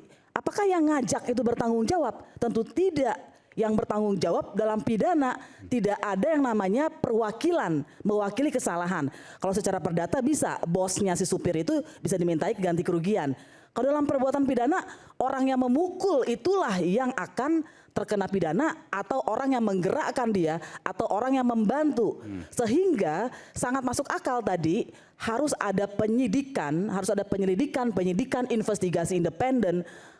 Dan saya setuju sekali tadi, kalau ada pernyataan politik, kan kita lihat nih live ya, lihat nih, saya nonton juga, ini ada TNI, ada ini gitu ya. Maka itu harus disidik, harus di BAP. Pernyataan politik tidak bisa menghapuskan penangkapan, itu tertangkap tangan loh. Dan ada ketidakadilan yang terjadi. Orang yang tertangkap tangan tidak diproses, tidak diperiksa, bahkan saya nggak tahu di BAP atau tidak, tapi pasti tidak di BAP kayaknya. Karena nggak lanjut kasusnya. Sedangkan orang yang hanya mengajak aksi, kemudian disuruh bertanggung jawab atas kerusuhan itu. Jadi nggak masuk akal. Oke, nggak masuk akal, Prof Gayus. Ya tentunya akal yang mana? Karena akal itu semua orang berbeda-beda, tapi kita kan merujuk kepada norma. Norma apa yang diberlakukan untuk saya sebut tadi, sebab akibat yang relevan. Itu teori, artinya memang tidak ada akibat itu tanpa sebab, itu pasti. Kausalitasnya seperti itu. Tetapi kalau kita tadi misalnya analogi tadi ngajak jalan-jalan, tiba-tiba busnya itu tengah jalan, supirnya menabrak orang meninggal. Apakah yang ngajak jalan-jalan itu bisa dipidana? Tetap dimulai dari pengusutan yang relevan. Apakah supirnya punya SIM yang tepat? Apakah di jalur yang betul? Supirnya, tapi yang ngajak jalan-jalan Nah nanti kaitannya ke sana. Apakah gimana logikanya, Prof Gayus? Ya bagaimana dia mengajak, tujuan mengajak apa? Itu semua kan akan di penyidik yang lebih ahli dari tidak kita. Sesederhana itu. Iya, tidak sesimpel itu. Tetapi ini kita serahkan kepada penyidik yang sudah profesional dengan hati yang bersih. Tentunya jangan mencari jalan supaya yang penting dikeluarkan atau dibebaskan. Itu berbeda. Ini menarik. Jadi saya kebayang. Jadi di dalam mengajak jalan-jalan tadi, Prof Gayus mencurigai atau misalnya nanti akan dibuktikan ada hal-hal lain yang memang bisa terkait dengan kecelakaan itu. Tentu begitu, jadi yang relevan. Jadi kalau seorang menabrak motor, orang kemudian pingsan, dibawa ke rumah sakit, ambulans masuk kali, masih hidup, bawa ke rumah sakit, meninggal. Apakah dokternya lambat menolong? Ataukah SIM dari ini menyebabkan juga hal itu? Atau yang mana? Itu contoh yang umum di kelas itu. Jadi siapa yang bersalah, teorinya banyak ya. Ada von Kres, ada trigger, itu semua punya teori-teori sebab akibat. Kita akan memilih yang baik adalah yang relevan. Bahkan dia dikaitkan itu penyebabnya ini relevan apa tidak dengan kematian ini atau dengan korban ini. Seperti itu. Jadi tidak bisa pasti tidak sesederhana itu Anda mengatakan itu. Tidak sesederhana bahwa cuma mengajak demonstrasi. Pasti ada rangkaian lain, pasti ada ada runutan lain. Persis. Jadi yang mau saya ambil kata kuncinya Pak Gayus itu tidak sesederhana itu dan relevan. Dan itu persis yang dikatakan Mas Ma'ruf tadi. Kalau kita kembali kepada pra peradilan yang akan berpengaruh pada pokok perkara, apakah dua alat bukti itu relevan atau tidak? Dan tidak sesederhana ada orang posting demonstrasi, kemudian ada kerusuhan, dia yang melakukan. Apalagi Del Pedro di Jakarta dan kerusuhan itu terjadi serentak. Dan jangan lupa Indonesia punya sejarah kerusuhan loh. Indonesia punya sejarah kerusuhan 98, kita punya sejarah kerusuhan Malari. Dan dalam dua peristiwa itu sudah ada pengungkapan oleh tim independen bahwa itu bukan organik, itu bukan hanya masyarakat. Karena saya yakin teman-teman saya itu yang suka demo nggak punya kemampuan melakukan kerusuhan dalam waktu yang sangat singkat menyebar di semua kota. Mana ada kemampuannya? Pedro dan kawan-kawan juga nggak punya kemampuan itu. Iya, itu saya setuju. Makanya itu harus didalami karena ini kerusuhan itu menyebar ya. Tidak ada kemampuan Del Pedro untuk menggerakkan itu. Oleh karena itu kan saya pernah mengusulkan ini diperiksa secara bertanggung jawab. Maksudnya? Akuntabel. Bertanggung jawab itu tadi salah satu usulannya membentuk yang namanya koneksitas. Ya. Kalau ditemukan bukti awal ada keterlibatan katakanlah aparat keamanan yang tadi dikatakan oleh Mas Ubedillah gitu ya. Ini harus lengkap. Kalau proses pemeriksaan tidak lengkap, memang nanti akan menimbulkan pertanyaan ketidakpuasan dan merasa ketidakadilan ya. Walaupun proses ini tadi saya sudah katakan polisi berwenang, polisi menggunakan prosedur karena sudah diuji di peradilan tetap lanjut. Ya sudah dijalani ya, saya bilang makanya Del Pedro ini apes ya, sial dia ya mendapatkan bencana karena di luar dugaan terjadi satu kerusuhan masif. Dan buat ibu ya, ibu tidak perlu kecil hati bu ya. Kita ingat bahwa para tokoh yang paling terdekat itu Budiman Sujatmiko ya, dulu ditahan dia jadi menteri bu ya. Dulu kan dia ditahan, dituduh sebagai dalang kerusuhan 27 Juli. Tapi kemudian dia jadi menteri. Ini bagian daripada perjalanan sejarah hidupnya. Dia akan menjadi tokoh. Apalagi dia punya sifat-sifat baik ya. Jadi nggak perlu khawatir. Jalani aja takdir ini ya dengan berani, hadapi gitu ya. Termasuk nanti proses pengadilan, hadapi. Jadikan dulu saya kan pembela kasus-kasus politik ya. Jadi proses pengadilan itu bisa kita jadikan sebagai peradilan politik. Ya. Banyaklah kasus saya bela dari 27 Juli ya. Jadi kemudian ada yang minta menyeret Presiden Soeharto sidang umum. Mereka menjadi tokoh kok. Menjadi tokoh beberapa ya. Demikian Bu, nggak usah kecil hati. Tapi ini kan berbicara soal itu, tapi ini bicara soal keadilan yang dihadapi hari ini. Hadapi. Hukum itu memang bagian dari harus dihadapi. Tidak boleh kemudian karena atas nama demokrasi kemudian dibebaskan, minta dibebaskan. Itu adalah retorika. Ya. Tapi hukum itu bukan retorika. Hukum itu melalui proses-proses pembuktian. Jadi hadapi aja, ya. Gitu. Jadi dihadapi melalui proses persidangan. Saya yakin pembela sudah siap, ya. Demikian. Yang perlu kita ingat juga, jangan lupa ada relasi kuasa ya. Jadi kalau kita perhatikan perlakuan kepada rakyat kecil, ada yang namanya undue delay, data Komnas HAM, data Ombudsman, data-data YLBHI, itu menunjukkan laporan-laporan warga itu tidak ditindaklanjuti. Tetapi laporan-laporan seperti ini bahkan bukannya ditindaklanjuti, polisi ngelapor sendiri. Gitu. Itu kan saja sudah menunjukkan tipe A ini laporan polisi ini sudah menunjukkan ada kepentingan polisi sendiri di dalamnya ya. Jadi saya pikir persamaan di hadapan hukum itu tidak ada sebetulnya di Indonesia, belum terjadi ya, karena begitu banyak syarat relasi kuasa di dalam penegakan hukum. Ya, jadi saya akan tambahkan keadilan itu tidak prejudice ya, tidak buruk sangka. Tentu kita akan mengikuti. Mungkin saja di pokok perkara nanti bisa hakim mengambil langkah yang berbeda ya dengan pra peradilan, sangat mungkin. Tapi yang penting jangan prejudice, Jangan menuduh siapapun, pihak manapun, lembaga manapun yang biasanya begitu, itu nggak tepat ya. Secara saintis itu tidak tepat. Ya, kalau secara saintis kita kan pakai data ya Pak ya, mohon maaf. Jadi saya hanya mengatakan data. Data-data itu laporan terbanyak itu kepada Polri. Dan masalah menurut saya, masalah kalau Polri itu kan sebetulnya pintu untuk mendapatkan pemulihan hak asasi manusia. Kita hilang dompet, kita ditusuk orang, keluarga kita dibunuh. Bagaimana kita bisa mendapatkan hak asasi manusia? Pintunya adalah polisi. Karena itu punya polisi yang akuntabel, penyidik yang akuntabel dan bisa dipercaya itu sangat penting. Itu syarat negara HAM dan negara hukum. Ya, tapi Aspinawati jangan lupa juga bahwasanya polisi memiliki kewenangan sebagaimana diatur dalam pasal 13 Undang-Undang Kepolisian sebagai pelaksana Kamtibmas, khususnya menegakkan hukum dalam hal pemeliharaan keamanan dan ketertiban masyarakat. Jadi kalau memang berbicara terkait dengan Del Petro CS, saat ini kita masih menjunjung asas praduga tidak bersalah. Karena statusnya itu masih prasangka, dugaan, penghasutan, dan penyebaran berita bohong. Nanti kan akan dibuktikan di pokok perkara. Tapi Bang Aiman perlu diketahui, untuk membuktikan apakah seseorang itu bersalah atau tidak, saya mengutip dari 5 klasifikasi pelaku tindak pidana sebagaimana diatur dalam pasal 55 KUH pidana.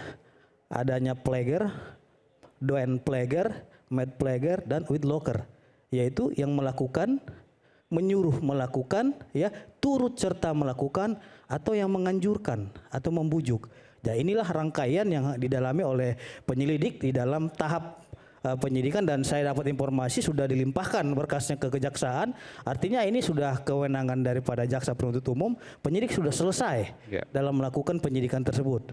Tinggal nanti dibuktikan di pengadilan bersalah atau tidak. Ini kita lihat video apa ini, Bung Fitra? Ya. Video-video akibat dari kerusuhan tersebut. Ini ada suaranya? Artinya, ya. Ada suaranya ya? Ini kita lihat ini ya. Ini menunjukkan bahwasanya akibat daripada unjuk rasa yang anarkis dan menimbulkan kerusuhan tersebut merusak fasilitas umum kita, Bang Aiman. Iya. Jadi ini kita lihat. Terus apa kaitannya dengan kasus ini? Kaitannya yang pertama bahwasanya perbuatan materialnya sudah terjadi.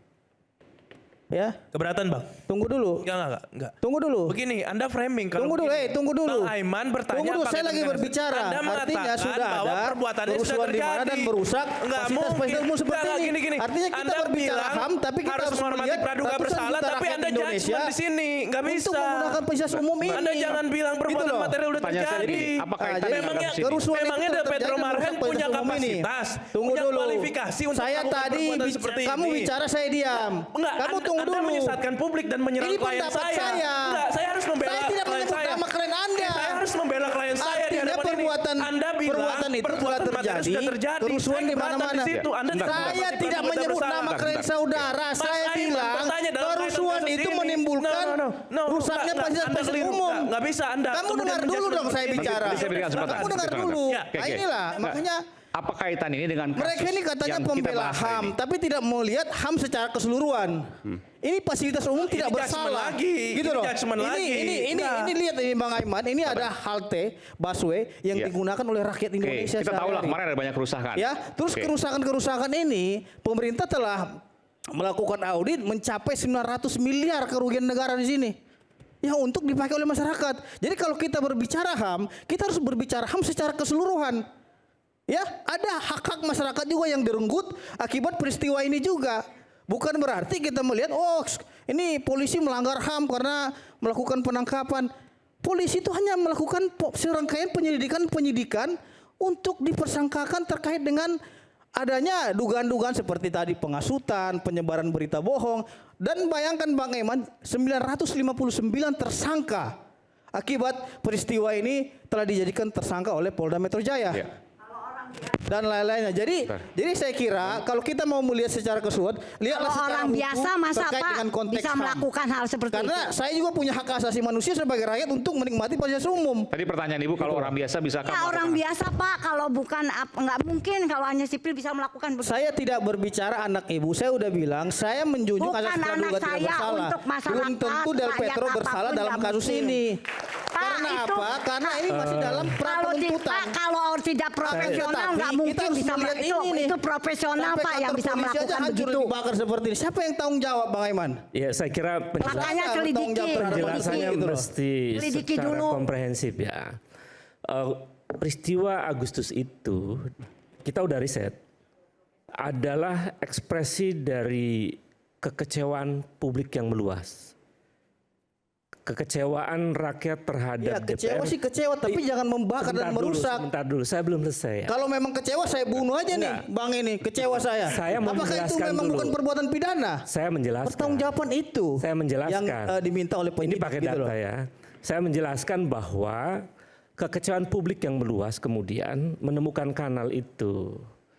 Bahwa ekspresi mereka itu sebetulnya adalah ekspresi demonstrasi yang dijamin oleh konstitusi. Ketika kemudian terjadi kekerasan semacam itu terlalu jumping kalau kemudian dikaitkan dengan Del Pedro misalnya. Karena itu area dengan Del Pedro. Saya sekarang bilang kita sedang membahas itu, lalu dan akibat Anda daripada kerusuhan tersebut menyebabkan saya tahu. hancurnya fasilitas umum. Tinggal siapa pelakunya? 959 orang sudah ditetapkan jadi tersangka. Iya, saya tahu. Itu nanti dibuktikan Lalu di kemudian pengadilan. mengapa Gitu loh. kemudian dikaitkan dengan Del Pedro dan kawan-kawan itu nggak masuk akal. Kan tadi dikatakan bahwa hubungan kausalitas itu mana yang paling mendekati.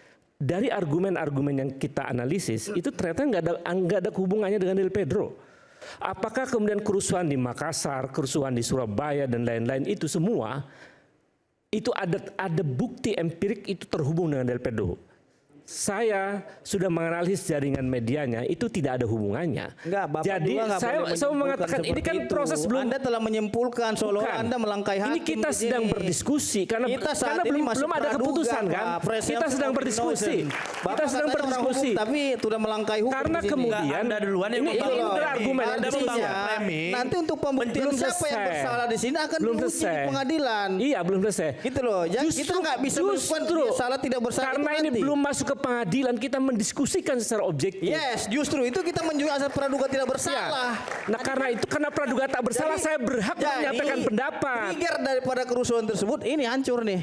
Ya itu tahu, ini terjadi juga di tahun-tahun sebelumnya. Tahun 98 terjadi seperti ini. Tahun 74 pernah juga terjadi begini. Tahun 96 terjadi. Jadi sebetulnya kita mesti melihat lebih dalam. Ketelitian kita menganalisis situasi itu akan membuat kesimpulan yang lebih objektif. Karena kemudian tiba-tiba dituduhkan dengan terhadap Del Pedro dan kawan-kawan, menurut saya itu tidak objektif. Misalnya ada bukti permulaan enggak untuk menunjukkan bahwa itu Del Pedro misalnya. Karena bukti permulaannya kan screenshot dari media sosial. Pasal yang disangkakan kepada para tersangka ini beda-beda. Karena ada 3. Ada yang perusak. Kamu hanya melihat 3, saya melihat 959 orang di sini tersangka. Oke, saya paham. Jadi jangan kamu hanya melihat 1. Jadi setiap pasal yang minta pertanggungjawaban itulah yang harus dia pertanggungjawabkan. Saya paham. Ada yang kasusnya perusakan, fasilitas umum, ada yang penyebaran berita bohong, ada yang penghasutan. Jadi kalau Anda bilang itu Del Pedro merusak, no, dia tidak merusak. Lalu karena pasal yang dituduhkan kepada dia itu pasal 160 penghasutan itu penghasutan yang kemudian menimbulkan masalah kan? Yes, masalah salah atau tidaknya itu nanti di pengadilan. Iya, saya tahu itu di pengadilan. Kita sekarang sedang mendiskusikan apakah itu punya argumen rasional untuk membawa perkara ke pengadilan. Kalau kemudian dalam diskusi yang objektif tidak terbukti bahwa ada hubungan kausalitas, maka pengadilan itu patut diduga prosesnya. Kok pengadilan patut diduga? Ya, saya kira saya berhak berpendapat dong. Pengadilan ada apa? Maksud saya, ketika proses diskusi ini kita menyimpulkan atau menganalisis bahwa tidak ada hubungan kausalitas, maka pengadilan itu sebetulnya ada tanda tanya besar di situ. Yes, itu opini Anda silakan. Iya, kan seseorang berbicara dan berpendapat. Tapi dalam hal ini perlu saya tegaskan ya, penyidik dalam hal menetapkan seseorang itu sebagai tersangka dengan melalui proses pendalaman sesuai dengan pasal 184 sudah dilalui itu semua, baik ahli, saksi, ya, petunjuk, ya, keterangan daripada surat dan lain-lainnya. Jadi kalau memang dibilang tidak ada hubungannya itu nanti ranahnya, Mas. Dalam proses-proses jadi itu kalau kan, memang Anda mencurigai pengadilan silakan, itu hak Anda sebagai warga gitu loh. Iya, dalam proses-proses yang tadi meminta keterangan kepada anak-anak ternyata ada pendampingan hukum dan lain-lain, itu kan juga indikator bahwa prinsip negara hukum tidak dijalankan dengan benar di situ. Yes, makanya saya bilang tadi setiap perbuatan orang itu diminta sesuai dengan pasal dan diminta pertanggungjawabannya. Iya, Makanya saya saya paham. pasal apa yang Tapi kalau kemudian Petro? ada 3 kan. Pasal apa? Pertama, Del Pedro dituduh menghasut. Oke. Ya kan? Kemudian yang kedua, dia melanggar undang-undang ITE. Oke. Melakukan pembohongan. Ada nggak pasal perusakan dituduhkan kepada dia? Yang ketiga, itu kan perlindungan pada anak. Enggak, pertanyaan saya ada nggak pasal perusakan dituduhkan kepada dia? Menghasutnya itu kan bukan. Oke. Ada nggak pasal perusakan dituduhkan kepada dia? Karena tadi Justru itu menghubungkan. Anda cantumkan Dengaran dulu. video dia seperti itu. Ini juga Bukan, kritik Anda ke Mas tadi sudah Aiman. menjelaskan Prof. tapi Gayus, apa? mengapa Kalau Anda kemudian- belum paham, Mas, Sebentar Anda baca dulu. dulu putusan ini Woi. lengkap nih. Nih, Iya, ini baca paham putusan ini. ini. Oh, Yang paham begini. baru Wah, ini mah ngerti udah gitu. berapa tahun lalu ini. Dibaca itu. Begini Mas Aiman. Jadi biar kita selalu sama-sama bilang, nggak nanti ini tunggu gitu di loh. pengadilan, nanti tunggu di pengadilan. Kalau kita tunggu di pengadilan, buat apa kita selenggarakan Iya. diskusi hari ini? Gitu. kan? Tadi- Mending dibubarin aja Yes, diskusinya. Anda telah mengujinya ke pengadilan. enggak. Secara tidak langsung Bung. Anda kita melakukan sedang otokritik terhadap diri Anda mempercakapkan, sendiri. mendiskursuskan bagaimana Anda konteks melakukan negara pengujian hukum pra ini. peradilan nggak ke pengadilan? Kita melakukan. Anda telah melakukan Anda yang itu. kemudian masuk jangan Anda bilang perkara semua yang tidak kemudian perlu di luar pengadilan. kapasitas Anda. Justru Anda melakukan Lalu Anda pengadilan. hadir ke Berarti sini. pengadilan telah sah dan melakukan mencantumkan video pemeriksaan seperti terhadap itu. hal tersebut. Membangun Tidak ada framing. pelanggaran dilakukan Tidak, oleh penyidik dalam tidak. kasus Anda tersebut. membangun framing bahwa klien kami Yes. kemudian bertanggung jawab Framingnya atas yang di mana? kerugian itu Yang keberatan. di mana framingnya? Anda apa kepentingan Anda? Anda dengar nggak saya bicara tadi? Anda nggak Tidak. nyimak, Anda nggak paham saya Tidak, bicara. justru Ya, bahkan Anda- memang Anda ngomong ini gitu, ngolor betul. ngidul. Dia nggak Saya kira Anda saya sudah dulu Anda ya. siap sendiri. Konteks saya Anda bicara, bagaimana? makanya saya Suara keluar apa bicara dari gitu. publik? Aiman kemudian kan Membuat bertanya Kita mulai saat lagi. kasus Tetap ini. sama kami Rakyat Bersuara. Oke.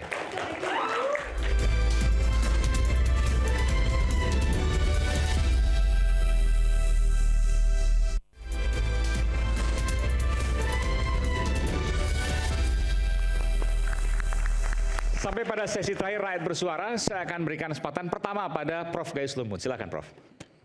Terima kasih. Jadi begini, tadi sempat Kalian menjawab yang tadi juga, Prof. ya tadi sempat saya Video dan kaitan dengan kasus ini. Iya, saya tadi sempat menyinggung, mendengar ada singgungan mengenai demokrasi. Apa yang dilakukan secara hukum itu nomokrasi, nomokrasi, kedaulatan norma. Jadi jangan hanya sepihak saja.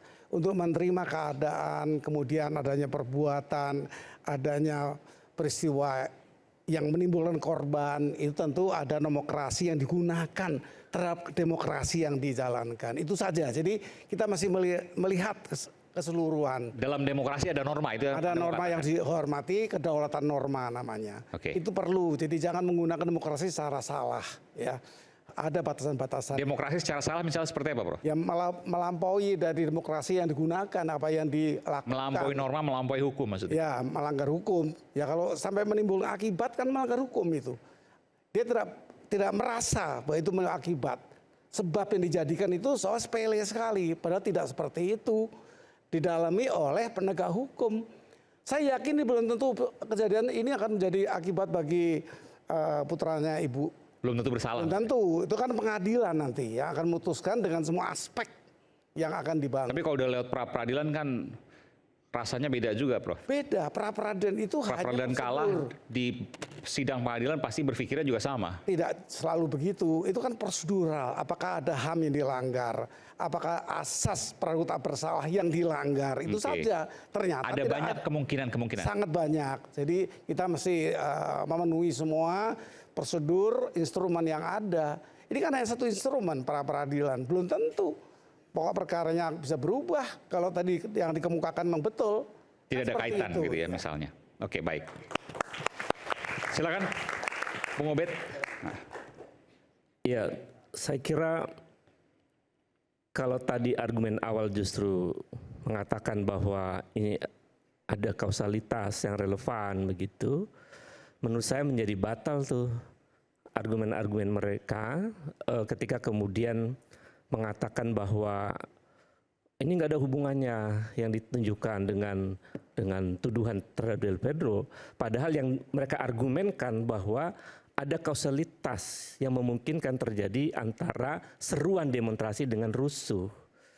Jadi ketika mereka membantah ini nggak ada hubungannya dengan Del Pedro, keliru karena yang dituduhkan yang pasal 160 itu seruan ajakan demonstrasi yang mengakibatkan atau penghasutan mengakibatkan kerusuhan. Ya kan? Berarti kan ada diduga analis mereka menyebutkan ada korelasi. Padahal yang kemudian kita bisa lihat tadi bahwa ternyata memang tidak nampak sebetulnya hubungan kausalitas itu. Ini kan kita bisa lihat ya. Masa sampai kemudian di daerah-daerah rusuh semacam itu. Anda pribadi tidak melihat ada hubungan sebab antara tweetnya atau kicauan Del Pedro di media sosial dengan kerusuhan ini? Kemudian yang kedua, kalau proses hukum semacam ini terus terjadi, ini akan memperburuk negara. Saya harus sampaikan ini, karena indeks penegakan hukum kita di mata dunia internasional dan banyak proses saintifiknya itu menyebutkan hanya 0,53, Mas. Indeks penegakan hukum Indonesia itu rendah sekali. Oleh karena itu menurut saya jika proses peradilan ini berlangsung dan tidak menegakkan prinsip-prinsip hukum yang benar, ini akan mencoreng dan memperburuk citra hukum Indonesia di mata dunia. Dan ini berisiko terhadap kekuasaan pemerintahan hari ini. Secara demokrasi indeks kita menurun dan secara indeks penegakan hukum kita menurun.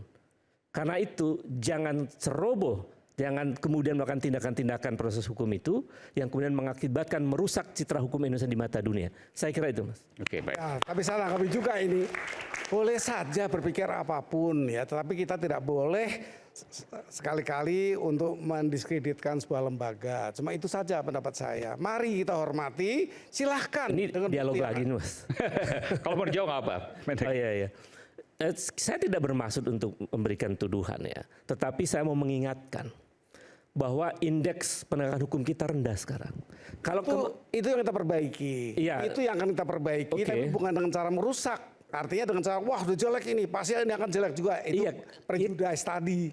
Karena ada indikasi-indikasi, misalnya menangkap sampai hampir berapa? 1.000 ya. Orang seperti menjaring ikan dengan jala begitu, asal ambil aja. Ya kan itu seperti ya. Itu kita mencampuri. Oleh karena itu menurut saya cara-cara seperti ini harus diakhiri. Ini sudah era jauh dari era 98 begitu.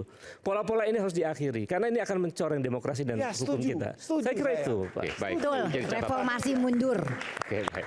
Silakan Bu Mitra. Bang Aiman, saya ingin sampaikan teori keadilan dari John Rawls mengatakan bahwasanya keadilan sebagai kewajaran, justice as fairness. Jadi kalau hari ini para tersangka itu diminta keadilan oleh masyarakat itu adalah hal yang biasa dan memang itu prosedural dalam proses hukum kita karena kita adalah negara hukum, Rechtsstaat, bukan negara kekuasaan, Mahtat. Jadi muncul istilah di dalam adagium mengatakan salus populi supreme lex exto, bahwa keselamatan rakyat adalah hukum yang tertinggi. Tadi Prof. Gayus sudah menyampaikan bahwasannya ada 30 orang meninggal dunia di sini. Siapa yang harus kita minta pertanggungjawaban terhadap hal tersebut? Terus siapa juga yang kita minta pertanggungjawaban terhadap kerugian negara 900 miliar? Kerusakan-kerusakan fasilitas umum. Itulah yang saya bilang tadi, kita harus melihat secara keseluruhan masyarakat Indonesia, bukan beberapa orang. Karena kalau kita berbicara rakyat, saya juga rakyat Bang Aiman, gitu loh. Prof. Gayus juga rakyat. Ada rakyat yang taat hukum, ada yang rakyat yang tidak taat hukum, dan ada rakyat yang kurang ngerti hukum. Nah, justru dengan melalui tahapan-tahapan yang dilakukan oleh penyidik dengan berbagai serangkaian pendalaman, disimpulkan ada ratusan tersangka dalam kasus ini. Tinggal ada ditarik rentetan-rentetan lainnya, trigger. Ini kok bisa ada pelajar dan lain-lainnya muncul di sini, dari mana dapat? Itulah bermunculan. Jadi pertanggungjawaban pidana itu sesuai dengan perbuatannya yang dimintai pertanggungjawaban. Kalau memang dia tidak melakukan perusakan ya tidak mungkin dia dituduhkan pasal perusakan gitu loh. Kalau memang ada indikasi dugaan seperti penghasutan, ya, penyebaran berita bohong ataupun merekrut pelajar, itu tuduhan yang disangkakan. Nah, dalam tahap pra penuntutan ini kita juga nggak bisa menyimpulkan para tersangka ini terbukti melakukan perbuatan pidana. Itu memang domainnya daripada pengadilan. Sehingga muncul istilah ya bahwasanya apa yang diputus hakim itu harus dianggap benar. Res judicata pro veritate habetur. Nah, justru Polri hari ini bertanggung jawab terhadap tugas-tugasnya kepada rakyat. Kalau Polri tidak menegakkan hukum, dipertanyakan ini Polri. Ini katanya menegakkan hukum, menjaga keamanan, ketertiban masyarakat. Tapi impact daripada kerusuhan tersebut ya menimbulkan kerusakan di mana-mana. Kenapa tidak ada penegakan hukum? Kalau ini tidak diterapkan oleh kepolisian. Maka dari itu saya kira kita juga berterima kasih juga kepada Polri dalam hal ini telah berhasil menjaga ketertiban sehingga tidak terjadinya penggulingan pemerintahan yang sah pada tanggal 28 Agustus dengan pendudukan DPR RI. Karena saya khawatir kalau memang Polri tidak sikap dalam melakukan tindakan preemptif maupun preventif, ini akan terjadi ke arah makar, jatuhnya pemerintahan yang sah. Maka dari itu ya saya juga sangat setuju ya kalau memang polisi ini masih ada yang kurang ya, Prabowo sudah tegas dia akan melakukan pengawasan melalui reformasi Polri tadi. Nah karena tidak bisa juga kita bilang Polri sempurna, tidak, karena dia berbenturan terus dengan masyarakat setiap hari-harinya. Justru itu tadi apapun yang disangkakan terhadap Del Petro CS, kami menganggapnya ini masih praduga dan dugaan, karena kita tidak bisa menyimpulkan itu. Tinggal nanti tim penasihat hukumnya buktikan kepada majelis hakim bahwasanya dia tidak melakukan perbuatan sebagaimana dituduhkan dalam pasal penghasutan, ya, pasal penyebaran berita bohong dan pasal merekrut pelajar tadi. Makanya saya bilang tadi ciri-ciri daripada klasifikasi dalam tindak pidana pasal 55 itu adanya plagiar, don't plagiar, made plagiar, dan with locker. Di antara itu nanti tolong dipatahkan oleh penasihat di pengadilan. Terima kasih, Bang Aiman. Silakan, Bang. Ya, dalam hukum pidana itu proporsionalitas dan logis itu yang kemudian menjadi value utama dari hukum pidana. Hukum acara pidana sebagai kerangka untuk kemudian hukum pidana ini ditegakkan sesuai dengan dua prinsip utama itu. Dalam praktek peradilan kita di Indonesia ini sudah banyak pembaharuan yang kemudian diberikan oleh Mahkamah Konstitusi. Salah satunya hak untuk kemudian seseorang ketika diperiksa tetapkan sebagai tersangka harus minimum 2 alat bukti. Itu artinya dilakukan harus dalam kerangka pro justisia. Yang kedua, dia harus diperiksa sebagai calon tersangka kecuali perkara yang bisa dilakukan in absentia. Arti in absentia berarti tindak pidana khusus. Dua prinsip ini sudah dilangkahi. Kemudian dalam putusan Mahkamah Konstitusi yang lain ada kewajiban konstitusional penegak hukum, apa itu penyidik dari Polri, apa itu penyidik dari Kejaksaan, apa itu penyidik dari KPK maupun penyidik PPNS yang lain untuk kemudian memberikan surat perintah dimulainya penyidikan kepada bukan hanya kepada sesama penegak hukum tapi kepada termasuk tersangka atau keluarganya. Ini pun tidak diindahkan. Nah, saya ini sebenarnya marah bukan karena saya kuasa hukumnya dari Del Pedro dan kawan-kawan. Saya ini marah sebagai seorang yang belajar hukum. Ternyata realita yang kemudian terjadi tidak sesuai dengan prinsip-prinsip negara hukum yang saya pelajari di kampus dulu. Saya malu kepada mahasiswa yang hadir di sini ketika melihat mendiskusikan kasus ini. Bagaimana seorang anak Del Pedro Marhen dan teman-teman yang lain, aktivis yang lain, memperjuangkan hak-hak konstitusionalnya, menyuarakan pendapatnya, tapi kemudian dia justru dikriminalisasi oleh penegak hukum. Ini yang kemudian kita sesalkan. Kita mungkin bisa berdalih dan kemudian menyampaikan bahwa ya nanti pembuktian di pengadilan. Ya memang pasti itu kami akan lakukan dan kami akan berikan pendampingan yang terbaik yang ada kemudian yang bisa kita berikan. Tapi untuk mempercakapkan ketidakadilan, saya pikir kita tidak tunggu harus berbicara di pengadilan. Ketidakadilan itu terjadi di mana-mana. Dan itu harus kita percakapkan sebagai sebuah negara yang kemudian demokratis, negara yang menjunjung tinggi hukum, negara yang menghormati, melindungi hak asasi manusia. Itu harus kita lakukan. Nah, kasus ini yang saya khawatirkan Mas Aiman dan seluruh rekan-rekan ini bukan hanya kepada Del Pedro Marhen dan teman-teman aktivis yang lain, kepada Sahdan Hussein, kepada Harik Anhar, kepada teman-teman aktivis yang lain kemudian dikriminalisasi. Tapi saya khawatir proses ini bisa kemudian menjadi mendelegitimasi kerja-kerja masyarakat sipil. Karena masyarakat sipil itu bisa dicap dia sebagai penghasut, bisa dicap dia sebagai kemudian provokator, padahal dia melakukan advokasi hak asasi manusia.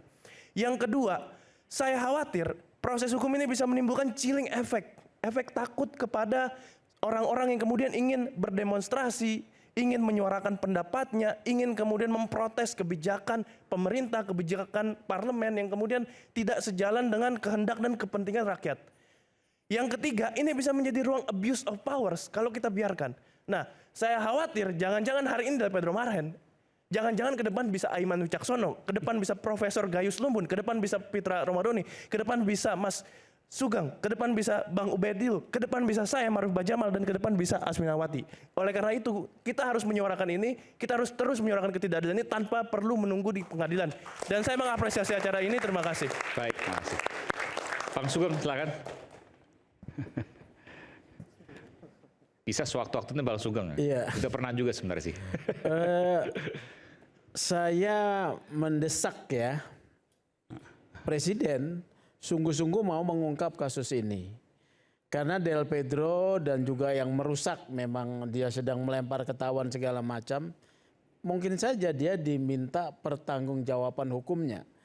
Karena secara pidana siapa yang melakukan, dia diminta pertanggungjawaban. Tapi peristiwa rusuh itu peristiwa yang sebetulnya ada yang mendesain. Ini yang belum dituntaskan oleh negara, ya. Jadi menurut saya harus dituntaskan. Harus ada penjelasan mengapa bisa rusuh demikian meluas di Indonesia. Demikian aja dari saya. Oke, baik. Silakan. Ya, saya pikir masyarakat Indonesia sudah cerdas, bisa membedakan bahwa tadi kita dipertontonkan di sini tentang kebenaran formil. Ada putusan pengadilan, berarti pasti bersalah. Jangan lupa, Soekarno juga dihukum. Apakah Soekarno bersalah? Pasti tidak, karena dia sedang memperjuangkan kemerdekaan. Yang lain, kalau kita bicara kebenaran formil, karena sudah ada hukum, maka itu pasti benar. Jangan lupa, hukum bisa diatur. Soeharto dulu memberikan uang, memberikan proyek kepada anaknya melalui perpres, melalui kepres bahkan. Hukum itu bisa diatur sehingga yang legal, ilegal bisa menjadi legal karena kekuasaan. Dan saya pikir kubu Pak Prabowo sebelum menjadi presiden itu kan sibuk, ribut, mengatakan mereka dikriminalisasi. Dan benar, sebagian kasus itu benar yang mereka katakan, mereka dikriminalisasi. Jadi jangan dilakukan lagi ketika mereka sudah berkuasa. Yang kedua terakhir, saya menyetujui tadi Mas Sugeng ngomong soal kerusuhan. Indonesia ini dihantui oleh kerusuhan dari fase ke fase dan tidak pernah bisa kita retas. Tidak pernah, kita cuma bisa lihat polanya seragam gitu ya, ada yang mendahului, terlatih dan massa ikut. Tapi kemudian kita tidak pernah bisa mengungkap itu. Dan selalu ada kambing hitam. Tadi sudah disebutkan, PRD dan kawan-kawan itu jadi kambing hitam 27 Juli, kuda tuli. Adnan Buyung Nasution ditahan 22 bulan ketika pasca kerusuhan Malari. Awalnya juga aksi berujung pada kerusuhan. Tapi pelaku sebenarnya itu tidak pernah bisa ditangkap atau tidak mau ditangkap. Semoga pemerintahan ini tidak mengulang. Kenapa? Karena kalau pola-pola seperti ini diteruskan, maka tadi kita bukan hanya kehilangan kita bukan hanya kehilangan orang yang kritis, tapi jangan lupa kekritisan itu sebetulnya adalah modal demokrasi dan modal membangun peradaban. Kalau tidak ada orang yang terus bertanya, mempertanyakan yang sudah mapan, tidak ada kemajuan teknologi seperti sekarang. Jadi kalau kita mau maju seperti negara-negara di dunia, kekritisan adalah syarat utama. Pak Ponto, silakan. Apa yang kita lihat yang lalu memang bagaimana tadi Pak Sugeng bilang, fakta ada yang terjadi. Tetapi kalau kita mau mengejar, selama ini kan kita mengejar dalang katanya. Yang namanya dalang, undang-undang kita tidak ada menghukum dalang. Yang dihukum adalah yang berbuat. Jadi kalau kita mau mengejar dalang, ya rubah dulu aturan kita. Yang dihukum adalah dalang. Selama aturan kita yang dihukum adalah perbuatan, ya selama ini ya jangan berbuat kalau tidak mau terhukum. Karena itulah aturan kita yang ada sekarang. Demikian, terima kasih. Oke, baik. Terakhir, Ibu Magda, ibunda dari Del Pedro Marahin. Ada yang ingin disampaikan, Bu, untuk terakhir kalinya di acara ini? Silakan. Rasanya udah cukup ya untuk dilanjutkan lagi. Karena saya lihat ya tetap aja pembicaraan bahwa yang saya inginkan adanya keadilan buat anak saya. Karena saya mengharapkan pengadilan itu adalah tempatnya adanya keadilan. Mudah-mudahan nanti betul-betul itu terwujud dalam kasus anak saya ini mendapatkan keadilan yang seadil-adilnya.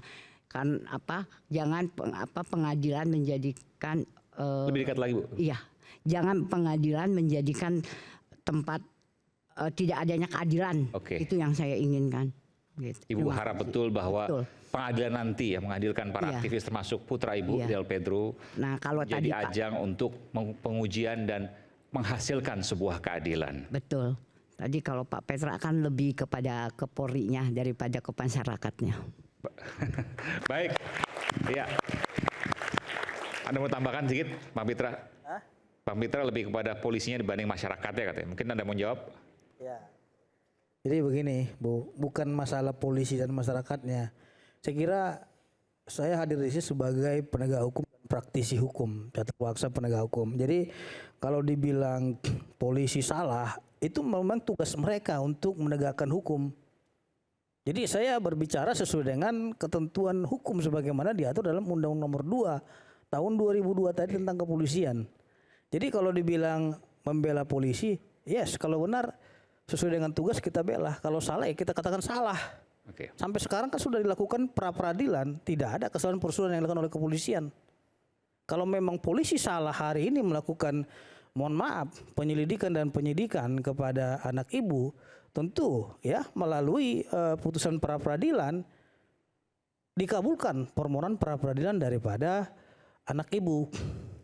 Jadi itulah fungsi pengawasan yang dilakukan oleh negara melalui pengadilan kepada penyidik, gitu. Jadi bukan berarti kita bilang oh ini polisi salah, tapi kita nggak tahu salahnya di mana ya, gitu loh. Itu tadi. Makanya Bang Aiman saya bilang bahwasanya polisi itu selalu mengedepankan prinsip salus populi suprema lex exto tadi, keselamatan rakyat adalah hukum yang tertinggi. Terima kasih. Baik, terima kasih. Ini jika ada sebuah, oke sedikit lagi.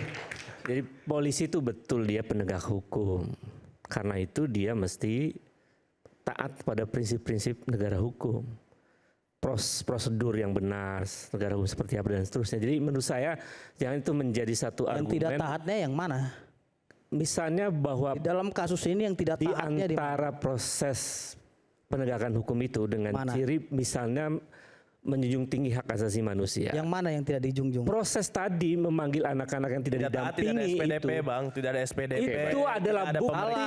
Maksud saya mau mengatakan bahwa nanti di sesi berikutnya perjuangan menghadirkan kebenaran. Jika ada perjuangan menghadirkan kebenaran, maka hukum seharusnya selalu berdiri untuk keadilan. Saya Aiman Wicaksono, sampai jumpa di Rakyat Bersuara berikutnya. Salam.